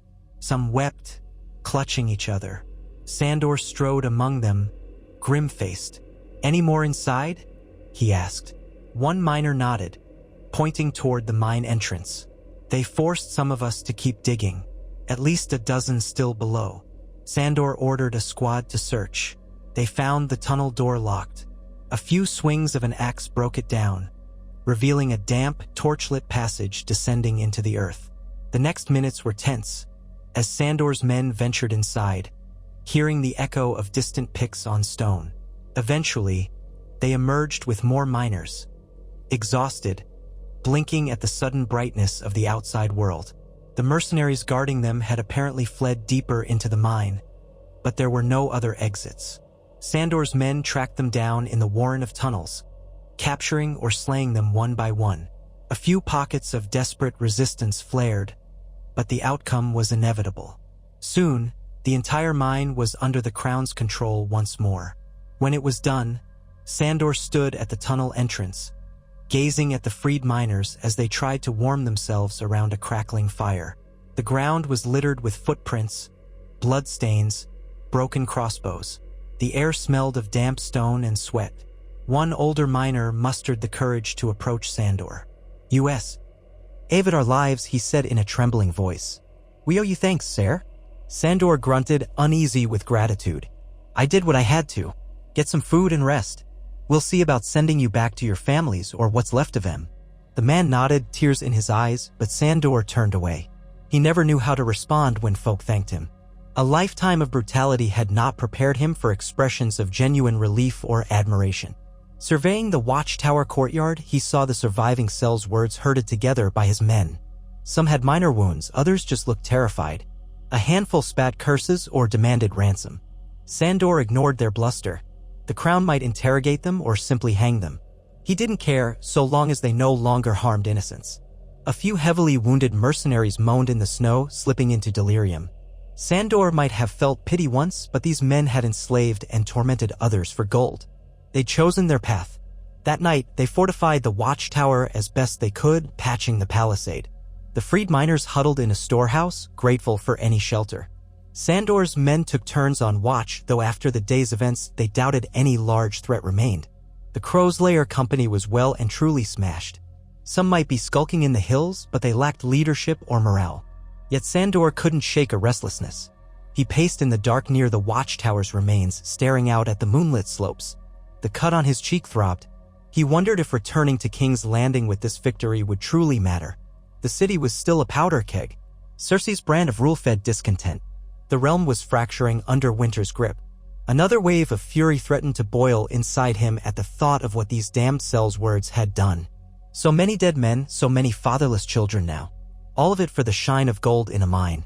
He recalled how Sansa Stark once spoke of songs where knights protected the weak. He snorted at the memory, tasting bitterness. This was the truth of knighthood, blood, mud, and the cries of the dying. He turned away from the silent trees, heading back toward the meager firelight flickering behind the palisade. At least the miners could sleep without fear tonight. That was something. In the following days, Sandor oversaw the consolidation of the area. He and Gatlin rejoined forces at the ruined keep.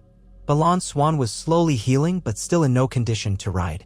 They placed him on a litter, intending to bring him back to King's Landing or some safe castle with a competent maester. The prisoners, both from the keep and watchtower, were questioned. Most had no grand explanation. Some admitted they'd been hired by an intermediary who claimed to represent wealthy backers, but they didn't know names. Another insisted they just followed the gold. Sandor expected as much. If there was a hidden puppet master, he or she remained well concealed. It took a week to salvage what they could of the mines, gather the survivors, bury the dead, and treat the wounded sufficiently for travel. Snowstorms swept in from the northwest, occasionally halting all movement. A few men nearly froze to death on watch. Food was short, so they hunted deer and boar in the hills. The miners led them to hidden storehouses the Cell's words had been using.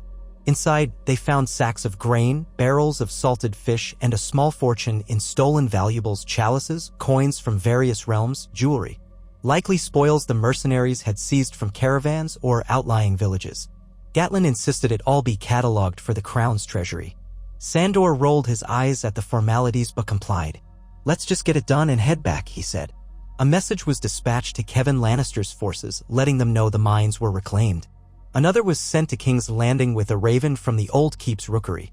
Sandor's succinct words informed the Queen that they'd driven off the Crow's Lair company, rescued Ser Balon, and would return once the area was stable. No immediate reply arrived, likely the roads and skies were too rough for fast travel. At last, with the region secure, Sandor began the march back east toward King's Landing. The freed miners, uncertain if they had homes to return to, followed along, preferring the relative safety of traveling with armed men. Some might resettle in the Crownlands or hope to petition the Crown for work. The journey was slow, complicated by snowdrifts and the need to move wagons of wounded. Balon Swan's condition improved marginally. He could sit up and speak more. One evening, as they made camp near a frozen creek, he beckoned Sandor over to his pallet. "You've done good here," Balon said, voice quiet. "I owe you my life." Sandor shrugged, uncomfortable. "I did my job. The Queen wanted the mines back." "Yes, but you also saved me and my men. You might have left us for dead or only cared about the gold." Balon's eyes flickered. "I've heard tales that you were a monster who cared for nothing. But perhaps I was told wrong." Sandor looked away, scowling. "I'm no hero, Ser Balon. Don't mistake me for one." Balon offered a faint smile. "No, I don't think you are. But this realm has enough liars and self-proclaimed heroes. Maybe a brutal truth is what we need." He coughed, wincing at the pain in his ribs. "Will you remain as Lord Commander? The city's a pit, from what I hear. If the stories are true, you're the only thing keeping it from devouring itself." Sandor grunted. "The city can burn for all I care. But while I'm sworn, I'll do what needs doing." Balon nodded, letting the subject drop. He seemed weary, drifting back into a doze. Sandor stood and left him, heading toward the edge of camp where the cold wind bit his exposed skin. He recalled the nightmares of flames that plagued him. He wondered if, one day, King's Landing would be consumed by real fire. Dragonfire or otherwise. Shaking off the thought, he tended to the routine tasks of the night. They pressed on steadily day by day, crossing the same war-scarred terrain they'd traveled before. Now, no arrows rained from the trees, no horns sounded in the dark. Winter's hush draped the land. They passed through the old watchtowers near the border of the Crownlands, where the guard captain with one ear recognized them and offered fresh bread and salted pork in thanks for driving off the Sellswords. Word had already spread of the Hound's victory. Some travelers came by, said you put those mercenary dogs to heel, the guard captain said. Folk'll be glad to hear it. Better to fear the crown than fear some band of cutthroats. Sandor made no reply, only accepted the provisions and carried on. Deep in his mind, he mulled over that phrase, better to fear the crown. Fear was the currency by which House Lannister had ruled. Joffrey had used cruelty for sport. Cersei used intimidation as a tool to keep her grip. Sandor, ironically, was part of that intimidation. But was there a better way to rule? He remembered glimpses of another possibility, like that night in Fleet Bottom when he'd given out bread instead of dealing death. He shoved the memory aside, focusing on the immediate road. The nights grew longer, the cold sharper. Frost clung to every branch. It was well into midwinter by the time they finally saw the walls of King's Landing again. The city rose against a leaden sky, its usual stench lessened only by the cold but still pungent. Steam curled from chimneys and the muddy roads leading to the gates were half-frozen ruts. Even from a distance, Sandor could see that the city had not magically improved in his absence. The masses of hovels outside the walls, the desperation etched on people's faces. Still, he was back. A flicker of relief stirred in him. He might hate this place, but at least the immediate threat of Sellswords in the west was handled. They entered through the main gate, greeted by gold cloaks who parted to let them pass. At the sight of the Hound, more than a few citizens shrank back, ducking out of the way. But some gazed with uneasy respect, having heard rumors of how he'd put down the mercenaries. Once inside, the column split. Wounded men and miners were directed to the city's infirmaries or stable houses near the Red Keep. Gatlin took charge of securing the wagons and loot for the Master of Coin's inspection. Sandor, leading Balan Swan's litter, rode straight to the Red Keep. Within the castle walls, the guard presence seemed heavier than before. Men in Lannister livery and gold cloaks patrolled with grim faces. Snow clung to the rooftops, icicles hanging from eaves. The courtyard where the Hound used to pace in Joffrey's day was dusted white. Stable hands came running to take the horses. Sandor dismounted stiffly, every muscle aching from days in the saddle. Balan was carried off to the maester's chambers. Servants scurried about, many casting furtive glances at Sandor's face or at the bloodstains on the men's cloaks. He ignored them. They were scarcely in the keep an hour when a royal page arrived, summoning Sandor to the throne room. Her Grace the Queen Regent wishes a report immediately, the page said, eyes avoiding the scarred side of Sandor's face. Sandor nodded curtly. No time to rest, it seemed. He made his way through corridors he knew too well, the smell of old incense and damp stone all too familiar. The throne room doors stood open, revealing the iron throne upon its raised dais. King Tommen sat there, draped in a cloak of red and gold. At his side stood Cersei, clad in black and gold finery, lips pressed in a thin line. Jaime was there too, arms folded over his white cloak, brow furrowed. A scattering of courtiers and guards formed a semicircle, the hush thick with anticipation. Sandor stepped forward, each footstep echoing on the stone floor. He bowed stiffly. "Your Grace," he addressed Tommen, then glanced at Cersei. "My queen." He used the formalities, though his voice was rough as gravel. Cersei's eyes flickered with something, appraisal, perhaps relief, perhaps suspicion. "You've returned at last," she said. "We received your raven, but news from the west has been scarce." Tommen leaned forward, looking genuinely concerned. "Did you rescue Ser Balan? Are the mines safe now?" Sandor nodded. We broke the Sellswords holding the mines. Their captain's dead and the survivors scattered or captured. Ser Balan lives, though he's badly wounded. My men are delivering him to the maester now." Cersei let out a breath, her expression easing a fraction. Jaime, at her side, nodded in acknowledgement. Tommen looked relieved. "Well done," the boy said, then hesitated. "I mean, you saved the realm's property and Ser Balan too." That's good." Before Sandor could respond, Cersei cut in. "We'll see the prisoners properly questioned. If there's a hidden hand behind this mercenary band, we must learn who hired them. It might be the Ironborn or some rogue bannerman in the Westerlands." She paused, eyeing Sandor's battered armor and the dried blood on his surcoat. "You look half dead, Lord Commander. You'll have time to clean up once you finish your report. How many men did we lose?" Sandor gave the number 60 or so dead, many more wounded. Cersei pursed her lips, perhaps calculating the cost. Tommen looked saddened by the losses, lowering his gaze. Jaime's face remained impassive, though he gave a small nod as if to say he understood the price of war. When Sandor finished summarizing the battle, Cersei said, "You've done the crown a service. Perhaps we should hold a feast in your honor." Her tone was dry, and Sandor suspected she hated the idea of celebrating the Hound.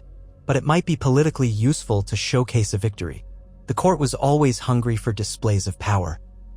"Do as you like," Sandor said, not bothering with the niceties. "I have no taste for feasts." Murmurs rippled among the courtiers at his bluntness.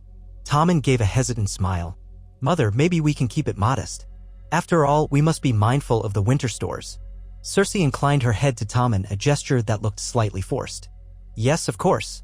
A modest celebration, then. In any case, the realm will hear that the Hound, Lord Commander of the Kingsguard, has secured our gold.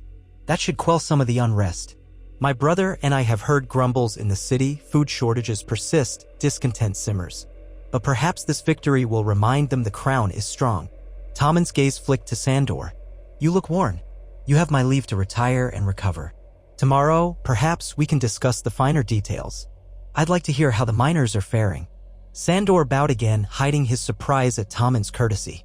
"As you command, your grace." Without further ceremony, he turned and left, ignoring the stares of lords and ladies. Jaime's gaze followed him out, unreadable. Once free of the throne room, Sandor let out a slow breath. His armor felt heavier than ever. A page approached, offering to guide him to his chambers, but he waved the boy off, knowing full well where to go. The corridor's lamps glimmered off red stone walls, sending flickers of light across tapestries. Memories rushed in of how he used to stalk these halls, hating every step.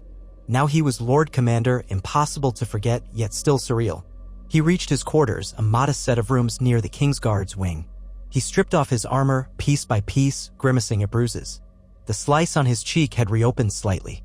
He washed it with cold water from a basin, then bandaged it with practiced efficiency. There was a single mirror polished enough to show his reflection. He caught a glimpse of his scars, fresh blood marking the old burn. He turned away, unsettled. Not for the first time, he wondered if any peace could be found in this life he'd chosen. The city was a restless beast. He might have won a battle far away, but the real war was here, war against hunger, against unrest, against the swirling tide of rival claims and hidden threats. Fatigue overwhelmed him. He lay on the bed, boots still on, intending to rest just a moment. Darkness tugged at him. Images of the day's carnage flickered behind his eyelids. He welcomed oblivion. For once, he didn't dream of fire. Instead, he saw a quiet hillside in the snow, the memory of battered miners weeping in relief. Morning came too soon. A series of knocks on his door roused him from deep sleep. He rose, cursing softly. Outside stood a short knight in a white cloak, Ser Boros, one of the younger replacements in the Kingsguard. He looked anxious. "My lord, the queen requests you in council. The master of coin and the master of whisperers are present. They want your input on the Sellsword threat." Sandor rubbed the grit from his eyes. Damn these councils. But he supposed it was his duty. He splashed water on his face, ran a hand through his dark hair, then donned a simpler set of armor, lighter plate, but with the Kingsguard's white surcoat. He despised the bright cloak, but protocol demanded it. At least he'd left the half-shredded one behind in the west. Following Ser Boros, he entered the small council chamber. Cersei was there, robed in dark velvet, a goblet of wine at her elbow.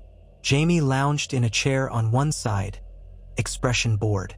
Qyburn, the master of whisperers, hovered near a table covered in scrolls, his face unreadable.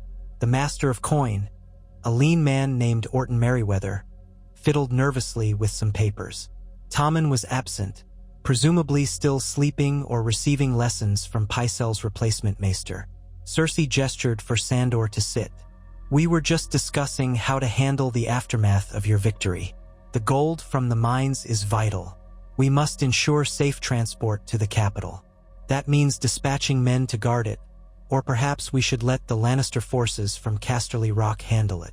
Sandor sat, arms folded across his chest. "I don't care who does it as long as it's done. The miners want to return to work. Some asked for wages from the crown's coffers. They were never paid for what they did under threat." Merryweather blinked. "Wages?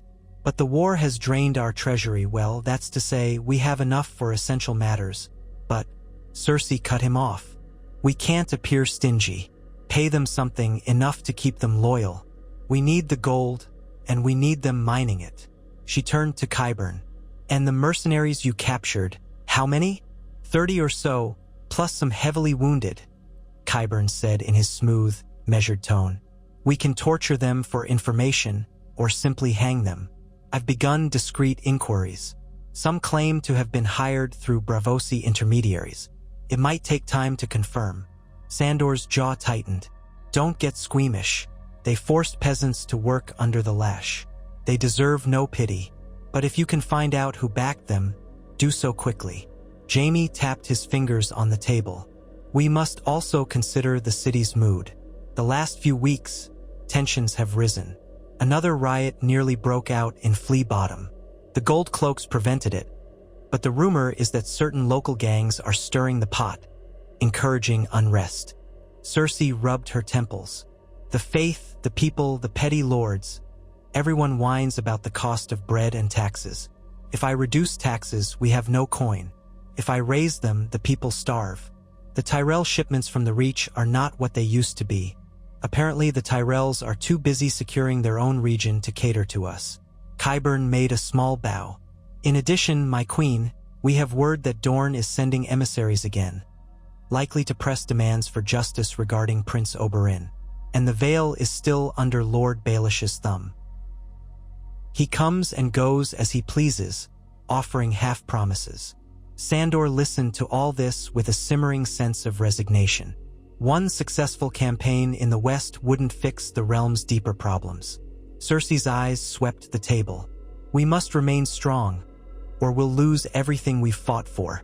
My son's throne is not secure unless the people believe in our power. She looked to Sandor. Which is why we'll hold a ceremony in the throne room to celebrate your success in the West. Public show. Tommen will present you with a token of gratitude, perhaps a new blade or some mark of favor. We'll let the city see that the crown rewards loyalty and punishes its enemies. Sandor scowled inwardly. He hated public ceremonies. Your Grace, the men who fought with me deserve any honors as much as I do. Let them be recognized. Cersei waved a hand dismissively. Yes, them too. But it's your name that carries weight. The Hound is a figure of fear. Fear is what we need right now. A bitter taste coated Sandor's tongue. He gave a curt nod, unwilling to argue. After more discussion, mostly about logistics, payments, and Qyburn's covert investigations, the council ended. Sandor rose, eager to leave. Cersei caught his arm. Walk with me, she said, reluctant. He followed her out to a corridor overlooking the courtyard. Snow fluttered from the sky, swirling in the open arches. Servants bowed as they passed. Cersei sipped from a cup of wine she'd carried along. I told you once we needed a beast to inspire fear. You've done that, but you've also spared peasants, fed them bread, even rescued some worthless miners. She sounded almost accusatory. Sandor's voice was low. Killing them all wouldn't help your cause. We need people to work those mines. We need the small folk not to rise in rebellion. She studied him, lips pursed. Practical. Perhaps you've grown wise in your own way. For a moment, they stood in silence, watching the snow drift across the courtyard. Then she continued, Don't think for a moment that you can undermine my authority. The city still remembers your desertion at the Battle of Blackwater. You owe me your obedience. Sandor's throat tightened, old memories of wildfire flickering in his mind. I serve the crown, he said flatly. See that you do, Cersei replied, her voice a blade's edge. She gave him a lingering look, then turned and swept away, black skirts trailing over the stone floor. Sandor remained at the arch, exhaling a slow breath, watching the swirl of white flakes. In the distance, King's Landing spread out like a maze of crooked roofs and winding alleys. He wondered how many people out there cursed his name, how many saw him as a monster, how many pinned their hopes on him. A city of contradictions, all riding on the tip of a sword. When he descended to the yard, he found Jaime waiting, leaning by a pillar with his single hand and that white cloak draped over him. Jaime's eyes held a guarded curiosity. You did well, from what I hear. The cell's words were no small threat. Sandor gave a non-committal grunt. I did what was needed. Balan's alive, so that should please you. Jaime nodded. It does. He was a good knight, better than most. Are you holding up? His tone was casual, but there was an edge of genuine concern. Sandor and Jamie had never been close friends, yet a strange camaraderie had formed through their shared service. Sandor shrugged. I'm alive, if that's what you mean. Jamie regarded him. You've changed, Clegane. Before, you'd have welcomed a chance to kill. Now you talk about feeding peasants and sparing workers. Sandor's lip curled. Don't mistake me for some gallant fool. There's no joy in slaughtering hungry folk, especially when they can serve better uses. Perhaps. Or perhaps you're tired of butchery. Jamie pushed off the pillar. In any case, I'm grateful for your efforts. He paused. Be careful with Cersei. She sees threats everywhere, even in those who serve her best. Sandor snorted. I learned that long ago. You worry about yourself, Kingslayer. With that, he walked away, leaving Jamie to watch him in silence. Over the next few days, the Red Keep buzzed with preparations for the so-called ceremony. Banners were hung in the throne room, fresh rushes laid on the floor to hide the old stains of court intrigues. Tommen asked for a small gathering, but Cersei insisted on something more ostentatious, though not a full feast, at least a grand display of the crown's might. The lords and ladies still in the city were summoned. The surviving knights who fought under Sandor's command came to the capital, including Ser Gatlin, who walked with a limp from a sprained ankle. A handful of them wore new cloaks or carried battered banners from their families, proud to have returned victorious. Balon Swan could not attend in person. He remained bedridden in the maester's care, the infection in his broken leg slow to heal. But he sent a letter praising Sandor's leadership. Cersei read it aloud to the court, twisting the words into a testament of how well the crown had chosen its lord commander. Some of the courtiers clapped politely, others looked bored or cynical. Tommen beamed with genuine pride. When Sandor stood before the Iron Throne, wearing the resplendent white cloak they'd insisted he don for the ceremony, he felt deeply out of place. The courtiers parted to let him through, their silks and velvets a sea of color, while he wore only plain plate beneath the white. Tommen, perched on the throne, smiled nervously. He was dressed in a gold-trimmed tunic, a crown slightly askew on his head. Cersei stood to his left, regal and watchful, her face unreadable. A herald called out in a ringing voice, Lord Commander Sandor Clegane, who has reclaimed the crown's mines in the west, defeated the notorious Crowslayer Company, and rescued Ser Balon Swan and his men from captivity, stands before his grace, King Tommen of the House Baratheon, first of his name. Sandor stood stiffly, ignoring the hush. Tommen spoke, his young voice echoing. Sandor Clegane, we are told of your valor and skill in defending the realm's interests. Your actions preserved our treasury and saved loyal knights from a cruel fate. In recognition of your service, we present you with a token of royal thanks. One of the Kingsguard knights stepped forward, holding a sword with a gilded hilt. Likely a castle-forged blade from the royal armory, nothing quite as legendary as Ice or Widow's Wail, but still fine craftsmanship.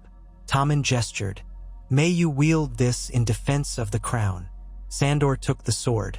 This weight was decent, the balance good. He bowed slightly, murmuring, Thank you, your grace. He felt every eye in the hall upon him, the ladies in their jewels, the lords with their smirks. Cersei wore a thin smile, as though she tolerated this only for show.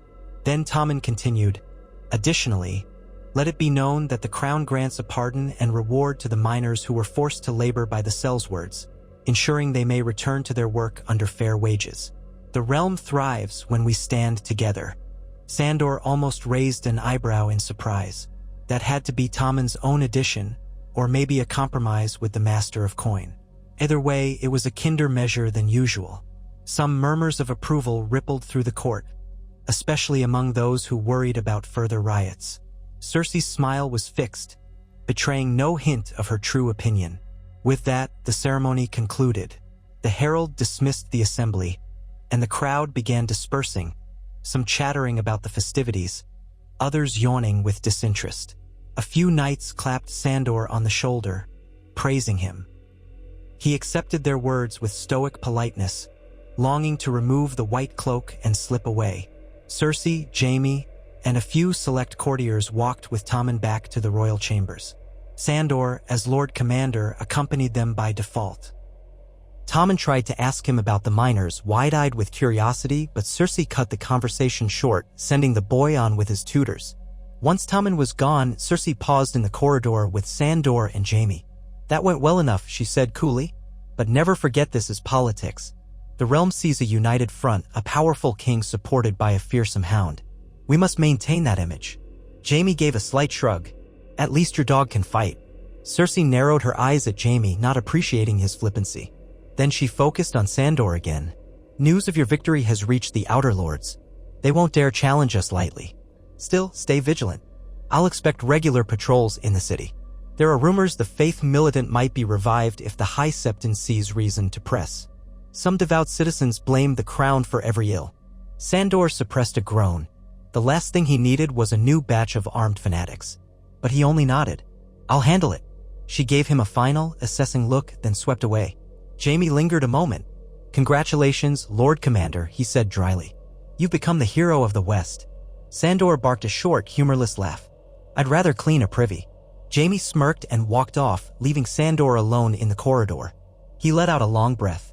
The realm saw him as a symbol, some as a monster, others as a savior, and still others as a weapon to be pointed at their enemies. He was all those things, or perhaps none.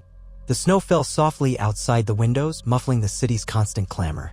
He knew that, despite this fleeting moment of triumph, the undercurrents of chaos still ran strong. The Iron Throne was forged from swords of conquest. It demanded blood and fear as its currency. The city might cheer him today and curse him tomorrow. And if there was a greater threat looming, dragonfire from Daenerys Targaryen or the icy terror rumored beyond the wall, everything here would pale in comparison. For now, he remained the Hound in a white cloak, sworn to guard the king he barely knew, loyal to a queen he distrusted, in a city that stank of rot beneath its glitter. Perhaps it was the best and only place for him, a battered man with a burned face and a lifetime of killing behind him.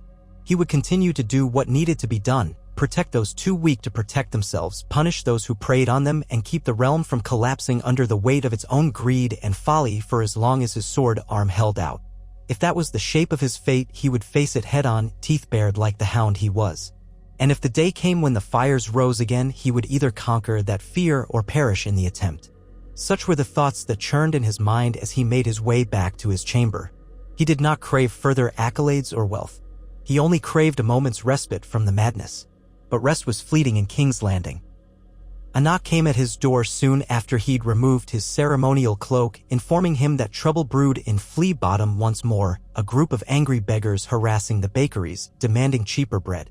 So he donned his armor and set out into the streets, the Hound unleashed again. Fear and violence might not be the only way to rule, but they were the ways the city understood best. And so the dog strode through the falling snow, sword at his hip, gold cloaked men behind him. The story of the Hound's new path had begun, with no clear end in sight.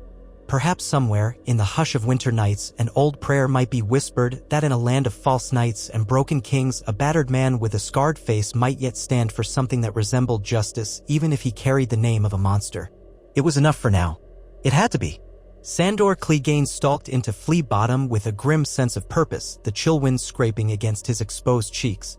He wore a heavy wool cloak draped over the white of the Kingsguard, a concession to the cold that seeped into every stone of King's Landing. The streets were caked in frozen mud and half-frozen slush, where alley cats and rag-wrapped beggars scrabbled for scraps.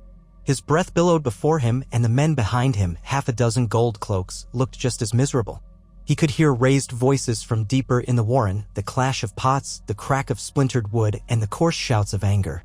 Another riot brewing, if the reports were true. In the days since his return from the west, King's Landing had grown more restive. The crown's modest celebration of his victory hadn't soothed empty bellies. Rumors floated of short grain supplies and a potential new tax to fund the crown's next demands. Flea Bottom always simmered with resentment, now it teetered on the brink. Still, if anyone could cow the throngs with presence alone, it was the Hound. He'd done it before, stepping in to feed the hungry just enough to avoid a bloodbath. But the city's memory of gratitude was short and winter nights were long. He glanced back at the gold cloaks accompanying him, common sorts, dressed in battered mail beneath their striped cloaks. They wore uncertain expressions, they knew how quickly a mob might turn on them. Yet they took heart from the presence of Lord Commander Sandor Clegane, who had crushed Sel's-words and walked unscathed from half a dozen battles. Even the city's cutthroats hesitated before crossing the Hound. Their path led them to an intersection where flea-bottoms shacks pressed in from both sides, upper floors leaning precariously toward each other, leaving only a sliver of gray sky overhead. People crowded around a pair of small bakeries that shared a narrow courtyard. An uproar had begun, fueled by rumor that the bakers were hiding flour and refusing to bake enough loaves. Sandor's eyes swept the crowd. A jostling sea of people, many in tattered cloaks, half-starved men and women brandishing fists and makeshift clubs. They were pounding on the bakery doors, demanding bread. A few had begun throwing stones, splintering shutters, smashing a row of clay ovens. The bakers shouted back from behind locked doors. It was only a matter of time before someone drew blood. Sandor pushed forward. "Make way," he bellowed, letting his voice thunder along the cramped alley. "Move aside or you'll taste my steel." His hand rested on the hilt of the new sword Tommen had bestowed, a fine piece, if a bit too ornamented for Sandor's liking. Even so, the threat was enough to part the crowd. They recognized that burned face, that snarl of a voice. At the sight of the gold cloaks behind him, people stepped back warily. Yet he saw more anger than fear in some of their eyes. The city was changing, as though the hunger in their bellies made them bold or desperate. A middle-aged woman, her face pinched from malnutrition, turned on Sandor. "They're hoarding flour. They won't give us bread at a fair price." She pointed accusingly at the boarded shop. "My children are starving." Sandor eyed her, heart hardening. If they truly had no bread to sell, this riot would end in broken heads and empty hands. He jabbed a gauntlet finger at one of the gold cloaks. "Bang on that door. See if the bakers will talk." The gold cloak complied, hammering the pommel of his sword on the heavy wooden door. "Open in the king's name," he shouted. No answer came. The crowd muttered, surging forward a step or two, though they kept some distance from Sandor's glower. At last, a muffled voice from inside barked something. The gold cloak hit the door again. "We've brought the Lord Commander of the Kingsguard. Open up." A moment's tense silence. Then a bolt slid back, and the door cracked open.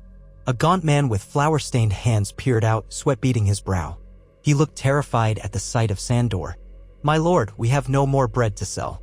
The shipments from the crown stock are late, the fields around the city bare. We can't feed all of Flea Bottom from one bakery." A stone clattered against the door, nearly hitting Sandor's shoulder. Someone in the crowd shouted, "Lies? You're hoarding it for the lords." Angry agreement rippled through the throng. People brandished their fists.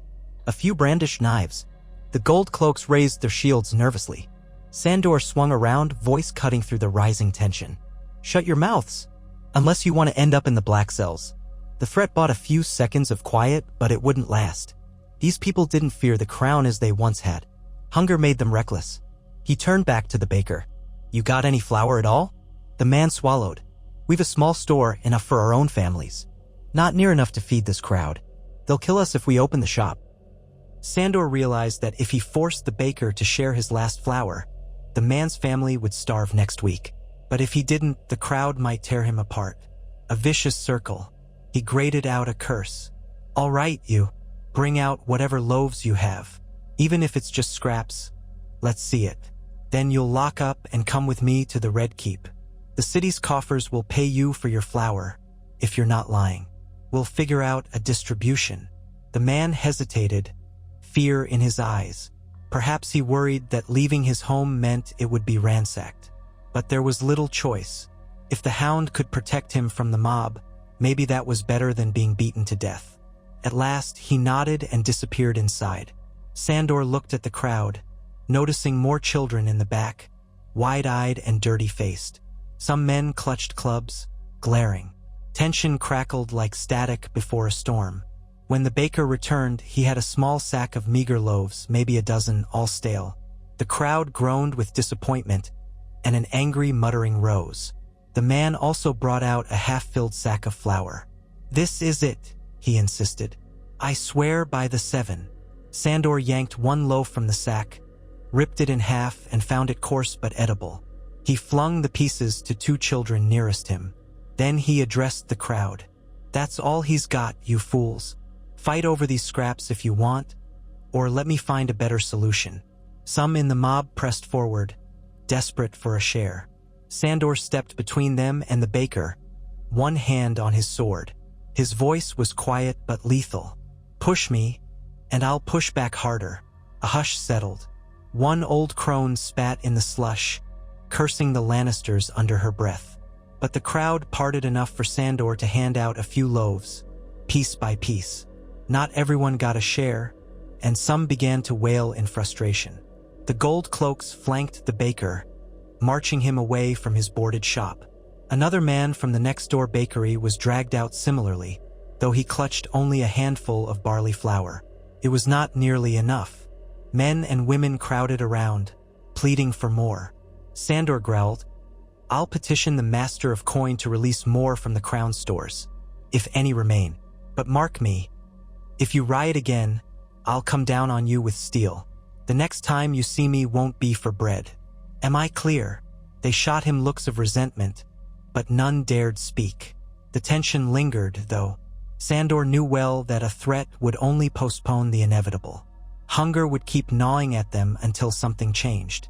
The best he could do was hustle the bakers back to the Red Keep, maybe get them paid for the flour, maybe reassure them so they'd continue baking. He forced the gold cloaks to maintain a tight formation, shielding the two bakers from the resentful stares of the crowd. Behind him, the meager loaves had already vanished into grasping hands. A few scuffles broke out over the scraps. The gold cloaks shot nervous glances at Sandor, who set his jaw and guided them out of Flea Bottom. Was this truly all he could do? He recalled the time he'd managed a somewhat gentler approach, distributing some of the crown's grain in a bid to calm a riot. But coin was short, Circe was guarded with what she had, and the realm's woes kept multiplying. They made their way up the twisting streets to the Gate of the Gods, where the main thoroughfare led to the Red Keep perched above the city. The smell of sewage still churned in the gutters, though it was partly frozen. The bakers stumbled along in numb silence. One mumbled thanks to Sandor, the other muttered curses about the crown's neglect. Sandor let them speak or remain silent as they chose. He had no illusions that the small folk would look kindly on him. His job was to keep order. They crossed into the outer ward of the keep, where the walls rose around them, manned by archers and Lannister guards. At once, they were in another world. The courtyard's cobblestones swept mostly clean, the smell of cooking meat drifting from the castle kitchens. Courtiers and servants bustled about their business. The city's hardships still existed here, but in lesser form.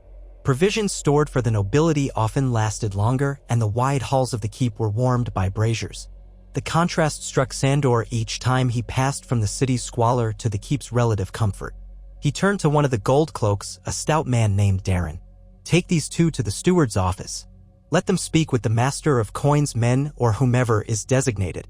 If they're owed coin for their flour, see that they get it. Then find them lodging. Keep them safe from any mob that might follow." Darren nodded, though he looked uncertain. "What if the steward refuses to pay, my lord? The master of coin's been tight with coin lately." Sandor exhaled. "Then let him hear a recommendation from me. If that's not enough, I'll deal with him personally. Now go." The gold cloak saluted and led the bakers away. The remaining guards milled about, waiting for orders. Sandor dismiss said them. He wanted to see if Tommen or Circe had any fresh instructions. Something told him that dealing with angry bakers was just one small rung on the ladder of burdens that came with the Lord Commander's post. He climbed the steps into the keep, where the great hall soared around him. A few petitioners waited outside the throne room, seeking royal justice or some dispensation. Servants bustled by, carrying trays of salted fish and dried fruit, winter fare. A hush fell when Sandor entered. Some recognized him and made quick bows. Others whispered behind their hands. He ignored them. More of the white cloaks, Ser Boros, Ser Treves, and two new recruits stood guard at the doors. They saluted in deference to their commander. Sandor flicked his gaze over them. Boros fumbled a question about how Flea Bottom fared, but Sandor just grunted that it was under control. Inside the throne room, Tommen was seated on the Iron Throne, flanked by Circe. A small number of courtiers stood in attendance. Qyburn hovered nearby, half smiling at something the Queen Regent said. Jaime was absent, likely patrolling the yard or seeing to some other duty. Tommen brightened when he saw Sandor approach. "Lord Commander, were you dealing with the trouble in Flea Bottom?" Sandor gave a curt bow. "Aye. It's quieted for now, but the people are hungry. They'll rise up again if we can't feed them." Circe's lips tightened. "We've already distributed what we can spare. Unless you plan to conjure more flour from the air, we can't feed every beggar who wails." Sandor held back a retort, eyeing the courtiers. Many had that pinched, anxious look that came with a city running short on resources. He knew better than to bicker with Circe in front of them. Instead, he said, "We can do more if we loosen the crown's reserves." I doubt you want the next riot to burn half the city. Cersei's tone chilled. The crown's reserves are not as abundant as you think, especially after paying for the war effort, the city watch expansions, and the necessity of bribing certain lords to keep them in line. We can't bankrupt the realm to hand out bread in Flea Bottom. Tommen shifted, clearly caught between concern and deference to his mother. Maybe we can see if the Tyrells or other loyal lords could send grain shipments. They've all but cut their shipments, Cersei snapped. Don't be naive, Tommen. They're preoccupied with their own harvest shortfalls. Sandor could feel the tension thickening. He could press the issue and risk Cersei's wrath or let it lie. He considered the cost of pushing her. But for once, Tommen looked him in the eye. Lord Commander, do you think we risk a full riot? The boy asked in a quieter voice. Sandor's gaze didn't waver. He wasn't good at sugarcoating. We do. They're desperate. If you want to keep them from open revolt, you'll need to show you care. Find some measure of relief, or you'll be burying bodies in the streets. Tommen swallowed. Cersei shot Sandor a look that could kill, but Tommen raised a hand. Mother, perhaps we could arrange a partial distribution. Even if it's token, it would calm the small folk. He glanced at Qyburn. Maybe we can see if any new coin has arrived from the mines? Our take from the west? Could we purchase enough grain from across the narrow sea? Qyburn inclined his head. It might be possible, Your Grace, though negotiations with Bravos have grown complicated given our debts. But I could make inquiries. If the Iron Bank is willing to finance another shipment, we might see a boatload of grain in a month. However, that wouldn't solve the present hunger. Tommen sighed, glancing uncertainly at his mother. Cersei let out a frustrated breath and waved a hand. Fine. Make your inquiries. We'll see what can be done without beggaring ourselves further. Her gaze rested coldly on Sandor. You, Lord Commander, should do what you always do, keep the peace by force if necessary. Let the city see that any riot will be crushed. That's your function, is it not? Sandor knew a bait when he heard one. He nodded curtly. I'll keep them in line. He was tempted to add that starving them wouldn't help, but a flick of Cersei's eyes warned him off. Instead, he turned to Tommen. Is there anything else you need of me, Your Grace? Tommen shook his head. Not for now, Lord Commander. Thank you for handling the commotion in Flea Bottom. Sandor bowed again and left the throne room, ignoring the whispers of onlookers. He felt the weight of a city's desperation pressing on him. He could quell riots with fear, but he could not conjure bread. If only Cersei understood that a bit of genuine relief might stave off chaos better than any number of swords. But she was who she was, cunning, proud, and determined to keep her grip on power at any cost. In the corridor beyond, Jaime Lannister stood waiting, leaning against a column, arms folded over his white cloak.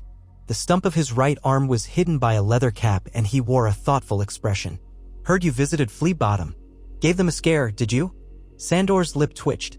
I gave them bread, a few scraps. Not much else. Jaime glanced around to be sure no one lingered within earshot. Then he lowered his voice. My sister wants to handle everything with an iron fist. She forgets that hungry people can become an army. An unorganized, chaotic army, but dangerous all the same. Sandor shrugged. I told her as much. She doesn't want to hear it. Where do you stand, Kingslayer? A faint smile tugged at Jaime's mouth. I'm no friend to chaos. I'd prefer we avoid a slaughter in the streets. Tommen's a gentle boy. Watching city folk get butchered might break something in him. And Cersei, well, you see how she is. Sandor could only grunt. He studied Jaime, remembering how once he'd seen the man as little more than a vain golden knight. Now, Jaime seemed changed by the loss of his sword hand and the trials he'd endured. There was a weariness in his eyes, tempered by a flicker of regret or introspection.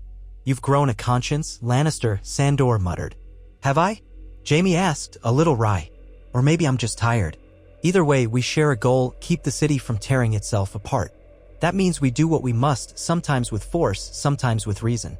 You might find me an ally if you ever want to propose something to Tommen. His green eyes flickered. Cersei won't like it, but Tommen might. Sandor huffed out a breath. We'll see if the boy can stand up to her. Let me know if you hear any more about trouble in the streets. Jaime nodded, stepping aside as a group of minor lords bustled past. I will. Oh, one more thing. There's a rumor that the High Septon wants an audience with Tommen.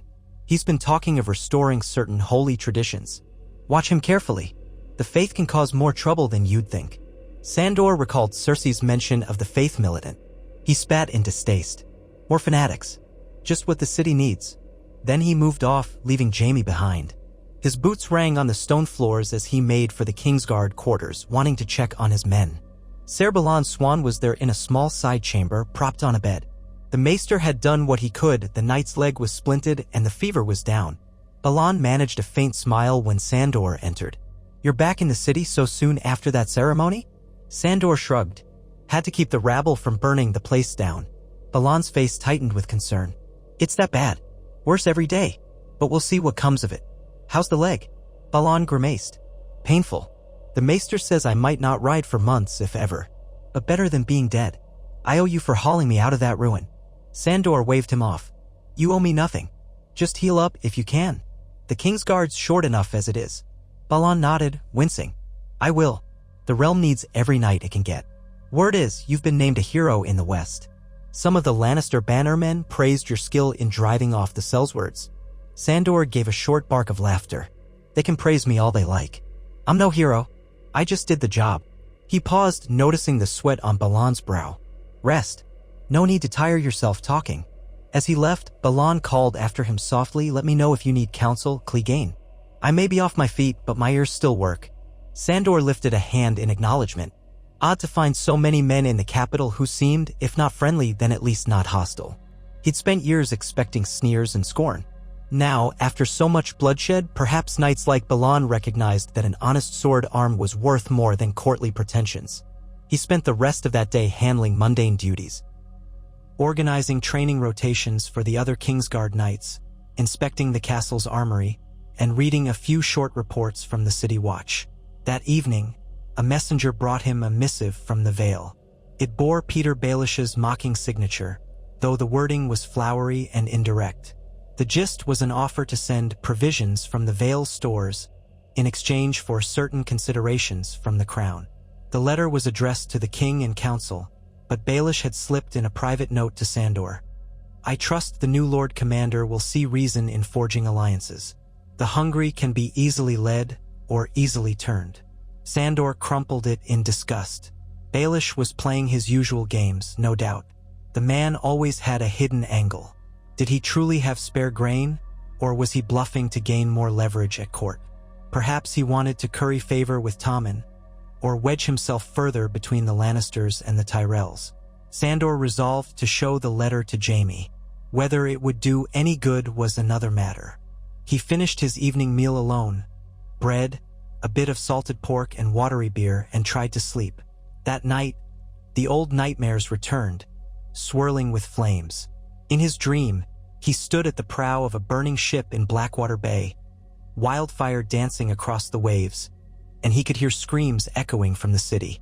He reached for someone in the flames, Sansa Stark, or maybe Arya, or maybe just a faceless girl, and the fire consumed them both. He woke with his heart pounding and sweat chilling on his skin. Cursing under his breath, he rose before dawn and went to the training yard, hoping the clash of steel would drive the dream away. He found Jaime already there, practicing his left-handed swordsmanship against a straw dummy. Jaime's movements were smoother than they'd been weeks ago. He'd grown more confident with the left hand, though he'd never be the swordsman he was before.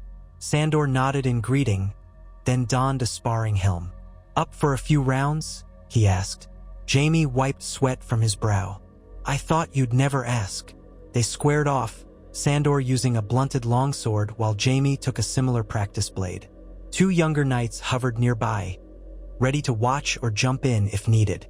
They circled each other across the cold flagstones, the sky still a dark gray, torches flickering around the yard. Sandor thrust first, a swift lunge that Jaime parried neatly. Jaime riposted with a slash aimed at Sandor's midsection. Sandor twisted aside, feeling the practice blade whoosh past his ribs. He countered with a backhand strike that Jaime barely avoided. Their swords clacked in rapid succession. For a few minutes, all else faded.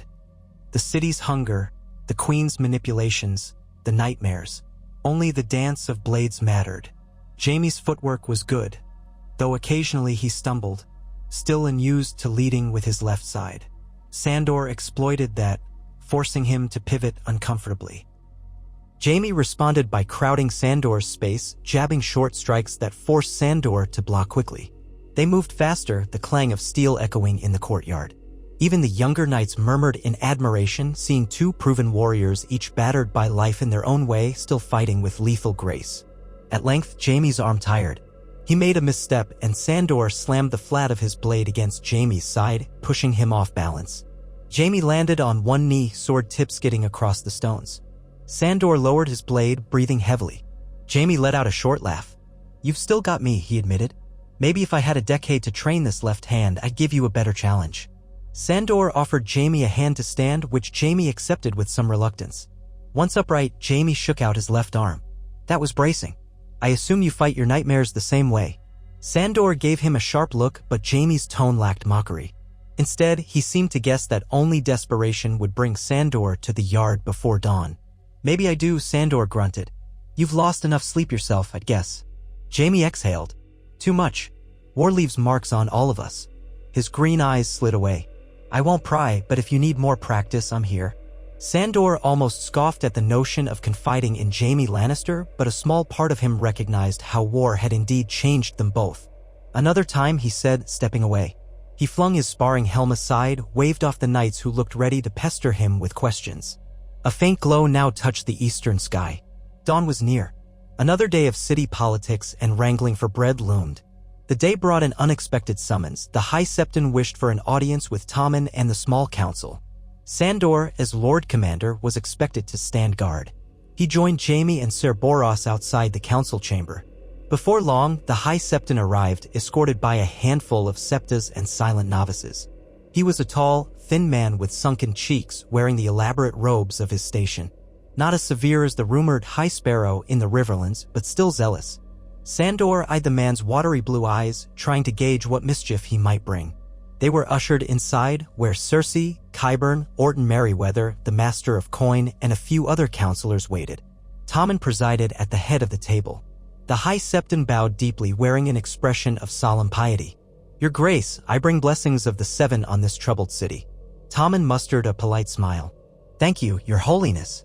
We are grateful for the faith's guidance." Cersei's expression remained guarded. "You asked for this audience. Speak your piece." The High Septon spread his bony hands in a conciliatory gesture. "We in the faith see the city's suffering. Hunger stalks the streets. Sin and vice run rampant, from Flea Bottom to the brothels by the Street of Silk.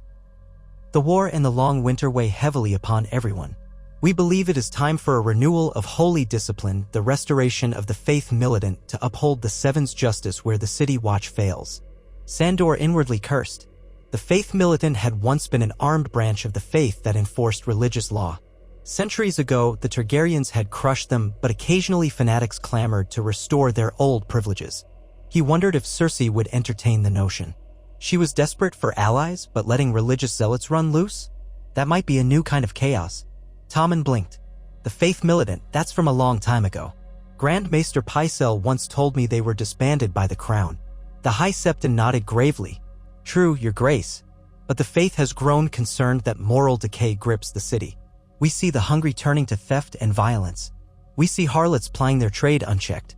The Seven teach compassion, yes, but also discipline.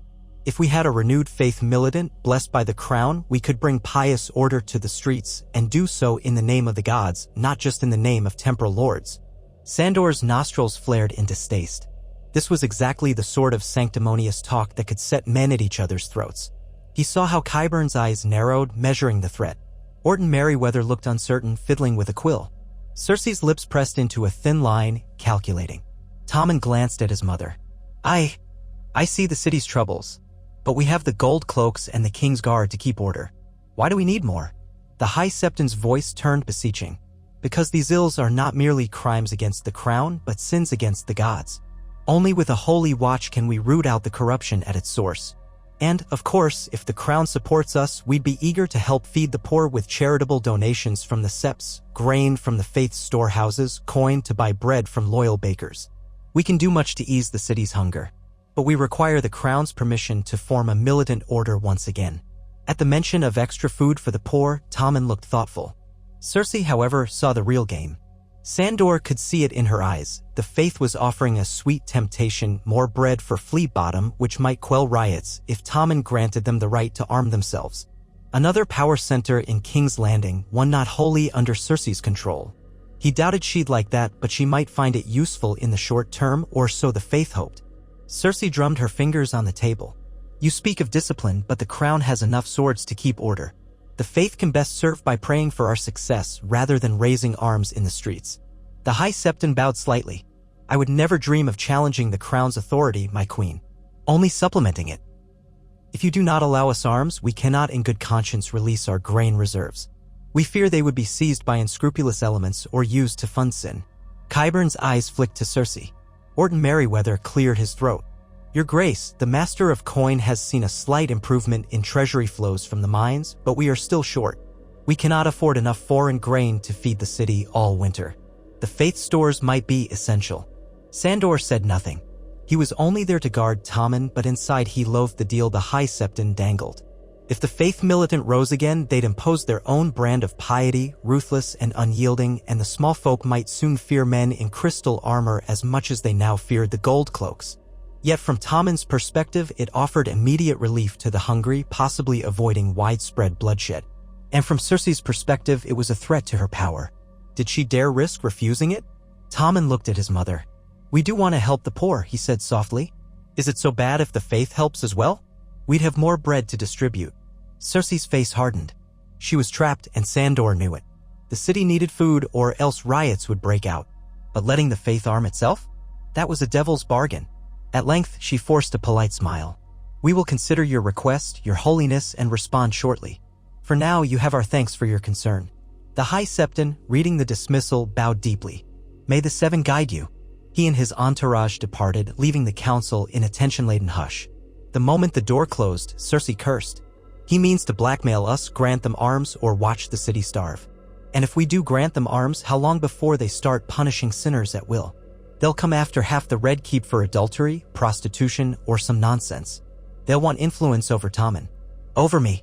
Orton Merryweather mumbled something about negotiations, glancing fearfully at the Queen. Qyburn cleared his throat.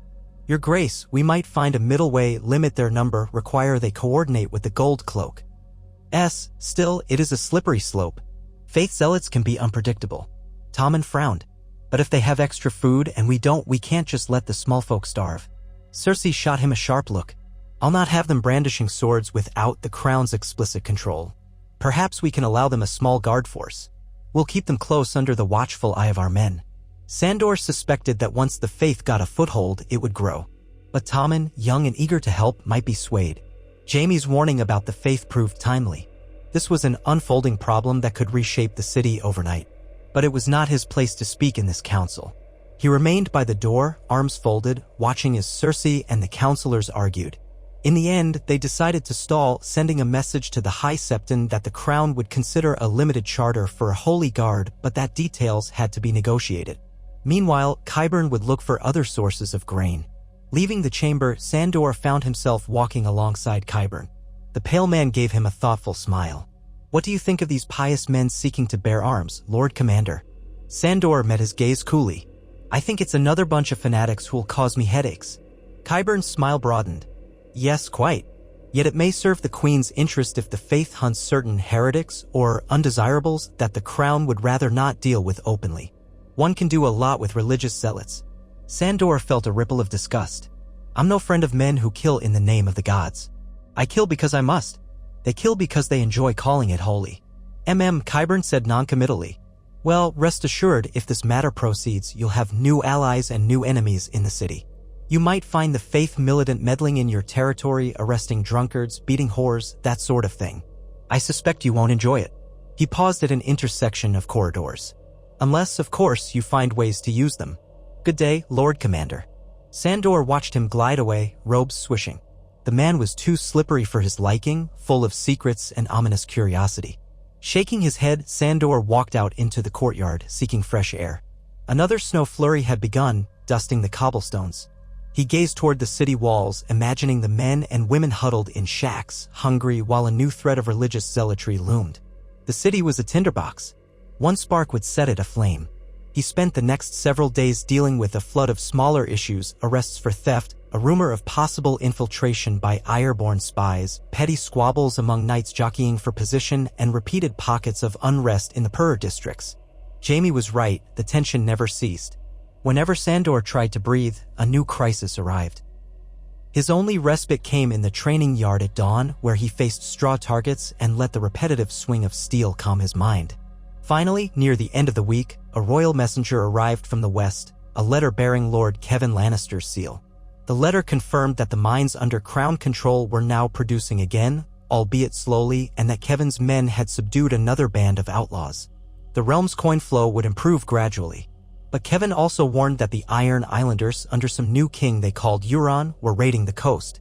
Another letter arrived from a contact in the Riverlands, claiming the Brotherhood without banners was still active, stirring discontent among the small folk who despised the phrase. Everywhere, pockets of rebellion or lawlessness smoldered.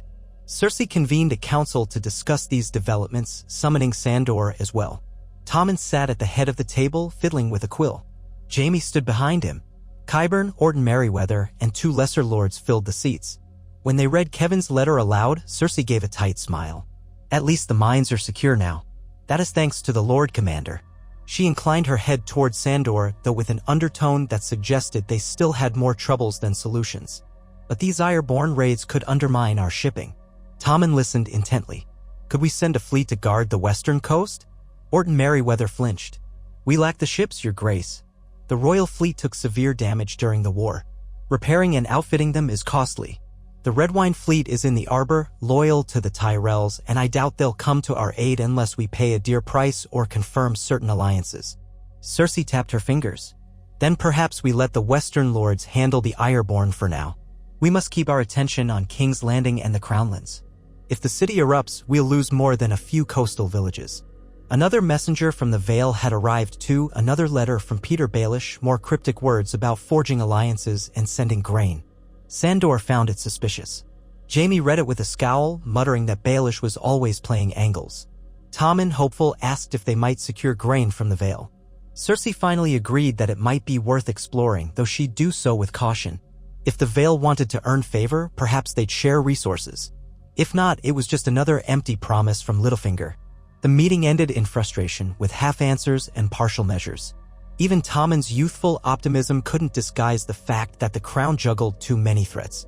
Afterward, the young king approached Sandor privately. Lord Commander, what do you think about Lord Baelish's offer of Vale grain? Could it help the small folk?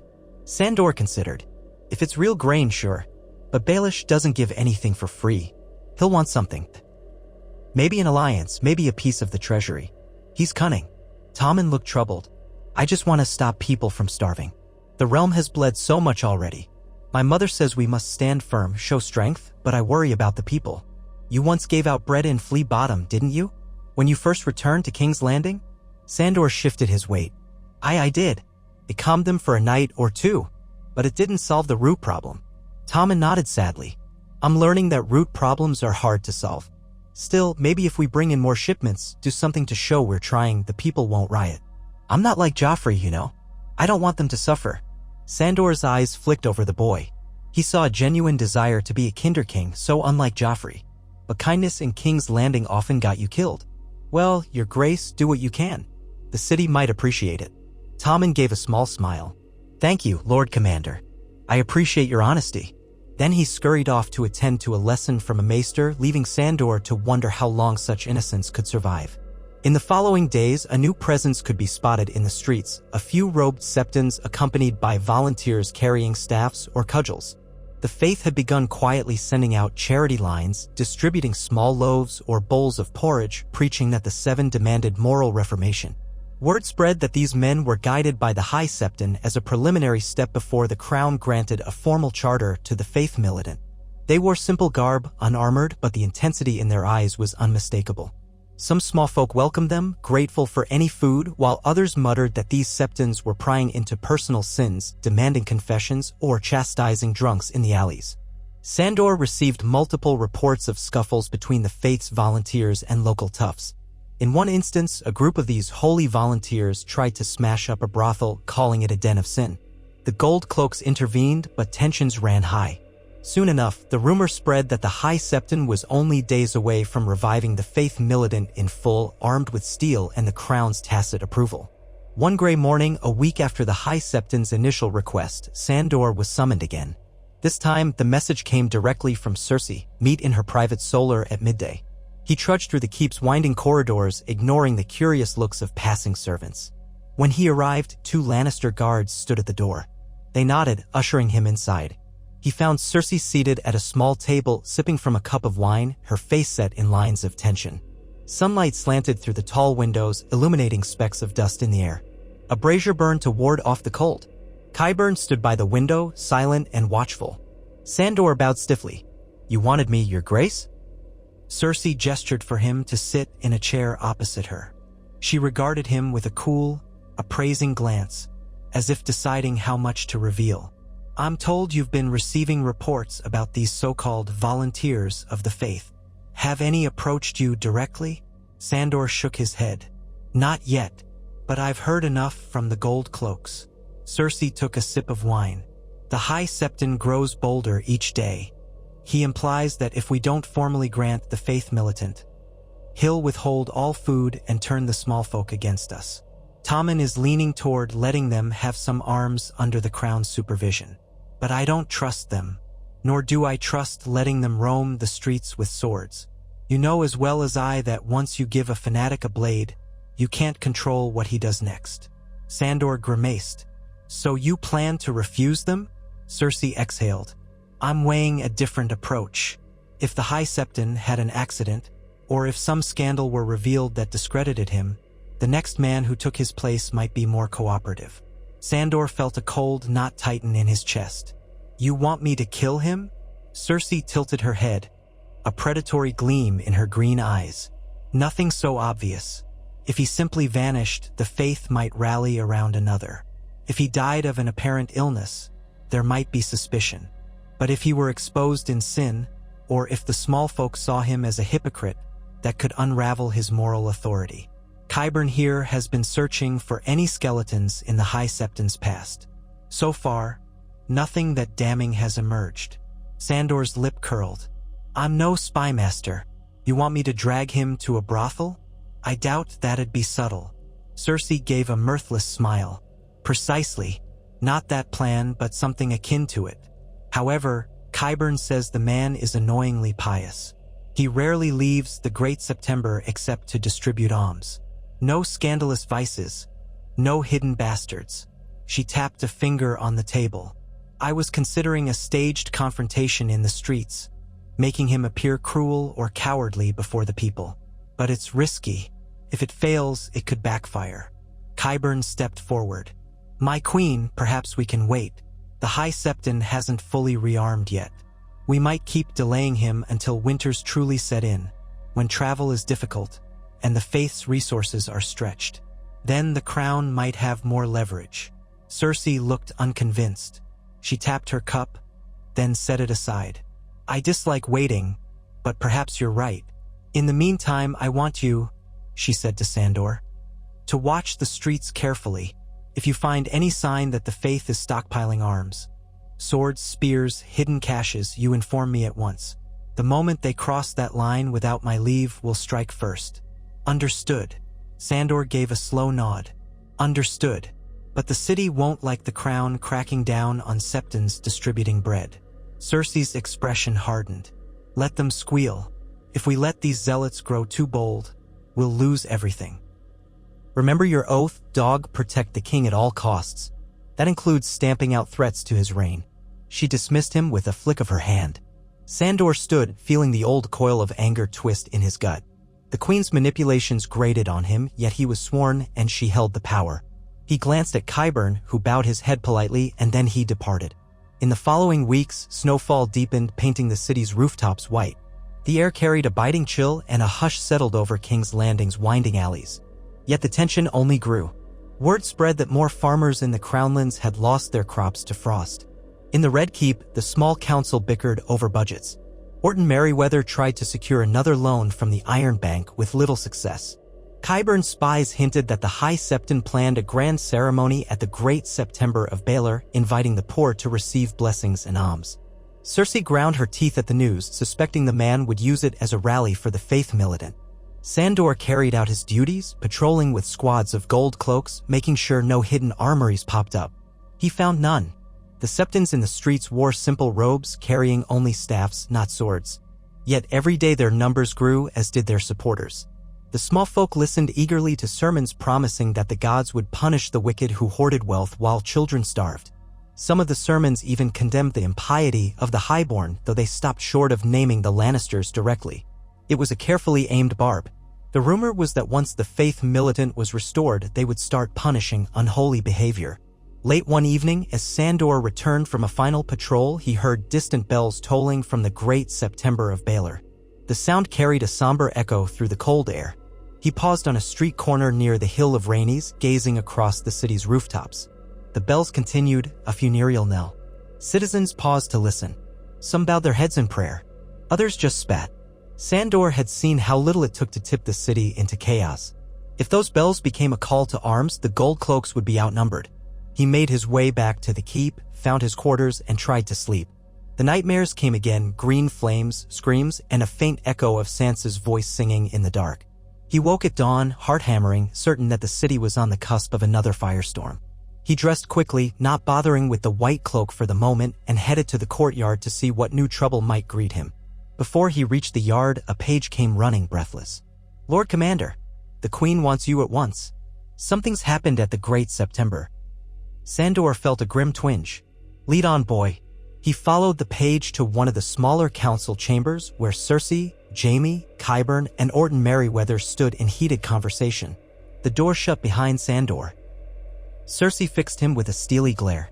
"The High Septon took the step we feared. He's declared the reformation of the faith militant. He did it in a grand ceremony at dawn, swords and all. We have word that scores of men in plain mail have sworn to the faith. They're calling themselves the Warrior's Sons." Jaime muttered a curse. "So it begins. Are they in the streets?" Cersei clenched her fists. "Yes. Reports say they marched from the Great September in small groups, wearing the seven-pointed star on their armor. They carry maces and swords. The small folk cheered them, or so the rumor goes." Sandor's jaw tightened. He glanced at Qyburn. The spy master nodded. "I've had men watching. They estimated at least 100 armed men so far, with more likely to join. The High Septon publicly claimed the crown was deliberating, but that the faith would no longer wait to protect the innocent from sin." Cersei nearly spat. "Protect, indeed. They're undermining our authority. We cannot allow an armed host to roam the streets under anyone's banner but Tommen's." Jaime pressed a hand to his temple. "We need to act swiftly before they gain more momentum. But if we attack men bearing the seven-pointed star, the small folk might see it as an assault on their faith." Cersei turned to Sandor. "We have the gold cloaks, the Kingsguard. If we strike fast, we can disarm them. Arrest the High Septon, or at least confine him to the Great September. What say you?" Sandor's mind flashed to the hungry masses who might riot if they saw the crown warring with Septons who gave them bread. "It'll be bloody. The small folk might protect them or fight us. But if we wait, they'll spread across the city." Cersei's jaw tightened. "Blood or not, we can't let them seize control of the streets. Lord Commander, I'm ordering you to rally the gold cloaks immediately. March on the Great September if you must. Force them to yield their weapons. If they refuse, make an example. I'll have them bowed or broken." Jaime frowned. "Let's try a smaller approach first. Confront a few of their armed patrols, demand they disarm. If they resist, we arrest them. Avoid a large-scale assault on the September itself. That place is a labyrinth full of worshippers. We'll cause a massacre if we rush in." Cersei hesitated, then nodded grudgingly. "Yes, that might be wiser. For now, we'll see how they respond. If they still defy us, we move on the September with full force." Sandor inclined his head. "I'll gather the watch captains." He turned to go, then paused. "The faith might be hoping for a confrontation to paint us as sinners." Cersei's eyes blazed. "Then so be it. I will not let them challenge my son's throne. Go." Sandor left with Jaime at his side. In the corridor, Jaime murmured, "We're playing with wildfire again. If the faith stands firm and the people side with them, we'll have a revolt on our hands." Sandor grunted. "You heard your sister. She'd rather risk revolt than lose power. Now we have to figure out how to do this without turning half the city against us." They parted ways, Jaime heading to muster any knights loyal to the crown, Sandor to the Gold Cloak barracks. Upon arriving, Sandor found the watch captains in a clamor of rumors. They'd already heard that men in star-marked armor roamed the streets. One watchman claimed they saw the Warrior's Sons stopping a drunken brawl, forcing the men to pray on the spot. Another rumor said a small group had marched into a gambling den, smashing dice and cursing gamblers for feeding sinful vices. Sandor gathered the captains around a trestle table. Listen well. We don't want open war, but the queen wants these men disarmed. Find groups of them in the streets, outnumber them with gold cloaks, and demand they give up their weapons. If they refuse, arrest them, try not to kill them if you can avoid it. I want no martyrs if we can help it. But if they resist violently, put them down. One captain, an older man with a scarred lip, raised a hand. Begging your pardon, Lord Commander, but what if the small folk interfere? We're already unpopular, and these septons seem to have support. Sandor's mouth flattened. Then you keep discipline and remind the fools we have the king's authority. If it escalates, try to break it off, regroup. Don't let yourselves be lured into a riot alone. He ran a hand over his face. I'll lead one squad myself. The rest of you coordinate your men across the main districts. Send word back if you run into trouble too big to handle. We'll reinforce. They nodded, some looking grim, others resolute. They fanned out, rallying a few hundred gold cloaks. Within an hour, columns of watchmen were marching into the city, led by their captains. Sandor took a personal command of about 50 men, all handpicked for discipline. They moved out through the Iron Gate, heading toward a neighborhood where a group of warriors' sons had allegedly been seen. The cold air stung Sandor's cheeks as they walked. Snow flurries dusted the sky. Citizens peered from doorways, noticing the unusual sight of so many gold cloaks on the move. Some retreated into their hovels. Others followed at a distance, hoping to see a confrontation. Sandor's men carried spears and shields with short swords at their belts. Their footsteps crunched on the frozen slush of the street. They found the warriors' sons near a small sept that stood along an old courtyard. 8 men in dull steel plate, each marked with a large 7-pointed star etched into the chest piece. They had short capes of undyed cloth, and a septon in plain robes accompanied them. Swords hung at their hips. A small crowd looked on. Sandor halted the gold cloaks a short distance away. He stepped forward, letting them see his scarred face beneath the white cloak.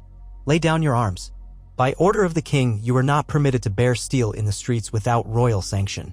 The group's apparent leader, a wiry man with a shaved head, met Sandor's gaze calmly. We are the warriors' sons, sworn to the Seven. We protect the innocent from sin. We need no king's permission to serve the gods. Sandor clenched his jaw. You do in King's Landing. Disarm or be arrested. The shaved-headed man drew his sword slowly, holding it in a display of defiance. The High Septon declared the faith militant restored. We stand under the gods' authority. Some in the crowd murmured. Sandor's men tensed. This was the moment. If these fanatic fools insisted on defiance, a fight was inevitable. Sandor held up a hand to keep his gold cloaks from charging prematurely. He glared at the warrior's son. Last warning. Drop that sword, or you'll force me to break you. The shaved man's eyes burned with zeal. There is only one true king, the father of us all. Your worldly king is a boy who fosters sin at court. That was enough. Sandor's patience snapped. Gold cloaks, disarm them, he roared. With a shout, the watchmen moved forward, spears leveled. The warriors' sons raised their weapons. Steel clashed. A few watchers in the crowd screamed and backed away. The septon in robes cried out, "Spare the faithful," but the fight surged around him. One warrior's son lunged at Sandor, sword flashing. Sandor batted the blade aside with practiced ease, slamming his gauntlet fist into the zealot's helmet. The man staggered. Sandor kicked him in the knee, hearing a crack. Another zealot rushed in, swinging for Sandor's flank. Sandor twisted, parrying the strike and slashing with his own blade, opening a wound in the man's arm. Blood splattered across the cobblestones. Around them, the gold cloaks tried to subdue the zealots with spear shafts or shield strikes, but the warriors' sons fought fiercely, refusing to yield. One watchman cried out as a star-emblazoned sword opened his shoulder. Another zealot fell under 3 pikes thrust simultaneously. For a moment, the swirl of melee turned savage. Sandor growled, wanting to avoid needless killing, but these men were determined. He bashed another in the head with his shield. The man collapsed, dropping his sword, and a gold cloak pinned him. The shaved-head leader roared a prayer and leapt at Sandor, sword lifted. Sandor blocked the blow with a crunch of steel, forcing the man's blade down.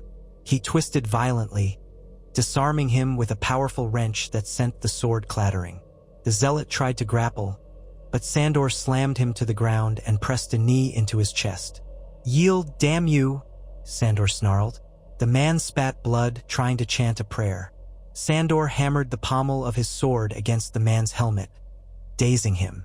Then watchmen piled in to bind the man's arms.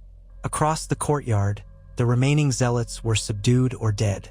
2 had been stabbed repeatedly when they refused to drop their swords. 3 more were pinned or bound, moaning. 1 gold cloak lay dead, a sword thrust through his belly, and 3 more watchmen nursed wounds. The small crowd watched in horror and fascination. Some jeered the gold cloaks as tyrants, others cheered them for reasserting order. A pair of old women knelt by a dying zealot, weeping for the martyr.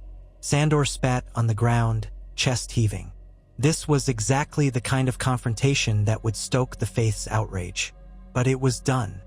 He barked orders to the gold cloaks. Arrest the survivors, take them to the dungeons. Get the wounded to a maester if we can. Remove the bodies. His men hurried to comply, some still trembling from the sudden burst of violence. The septon in robes tried to protest, but Sandor silenced him with a glare. You want the same? Then shut your mouth. They cleared the courtyard as best they could, forcing gawkers to disperse. Before leaving, Sandor glowered at the silent onlookers. There's your faith militant. Bloody fools. Then he marched away, escorting the prisoners to the Red Keep. The city felt poised on a knife's edge now. News of this fight would spread in an instant. More fights were sure to follow. He delivered the prisoners into the black cells, gave a brief report to the Queen's retinue, and then oversaw the care of his wounded men. 1 gold cloak died of blood loss before the maester could help him. Sandor stared grimly at the body, remembering how that man had joined his unit only 2 months prior. He left a family behind, presumably. For what? The misguided fury of religious zealots. Sandor's anger simmered hot. He hated pointless bloodshed, though he'd lived his life in war. The city had had enough of it. As expected, the response was immediate and explosive. By sundown, word came that more groups of warriors' sons had confronted gold cloaks in other parts of the city. Some laid down their arms rather than fight, others clashed. At least half a dozen more men lay dead on each side, with dozens wounded. The High Septon publicly condemned the Crown's violence, calling it an attack on the faith. Cersei, incensed, ordered more arrests. The gold cloaks worked tirelessly through the night, but they couldn't catch every zealot. By morning, portions of Flea Bottom had been barricaded by small folk who supported the faith, refusing entry to the watch. Riots threatened to erupt at any moment. Despite that, the faith's septons continued distributing bread, turning them into folk heroes among the hungry.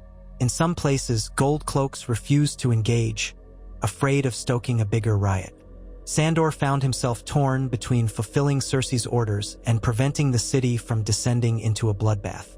Tommen was distressed, wanting peace, but the High Septon refused to meet with the Crown's envoys. He demanded a public apology and full acceptance of the faith militant. Cersei refused.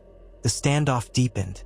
After another sleepless night, Sandor mustered his men in the courtyard at dawn. Jaime was there, grim-faced, adjusting the straps on his sword belt. "It's spinning out of control," he muttered. "Cersei wants a final push. Raise the barricades in Flea Bottom, crush the armed zealots. Qyburn warns it'll cause mass casualties. But she doesn't see another way." Sandor's shoulders ached with tension. And Tommen? He's trying to mediate. He's called for the High Septon to meet at the Red Keep under truce. The man might not come. If he does, it could be a trap from either side. We're heading for civil war in the streets.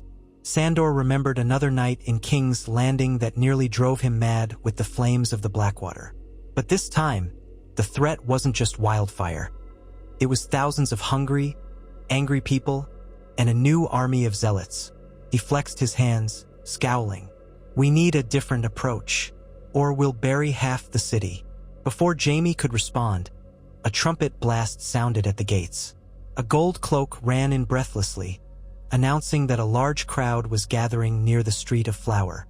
They carried the bodies of the slain warriors' sons, chanting for vengeance, blocking all traffic. Some of the men seemed ready to storm the Red Keep in protest. Jaime cursed. "We can't let them mass at our gates. Ready your men, Lord Commander. We might have to hold the walls." Sandor barked orders, sending half his men to the city walls, the others to the yard. If the mob advanced on the Red Keep, the archers could repel them.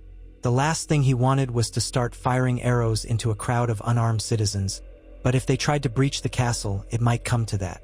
Grim resolve settled over him. Even as the day wore on, the tension did not ease. Cersei remained in her chambers, refusing to yield to the faith's demands. Tommen pleaded with her, but she rebuffed him. No messages came from the High Septon.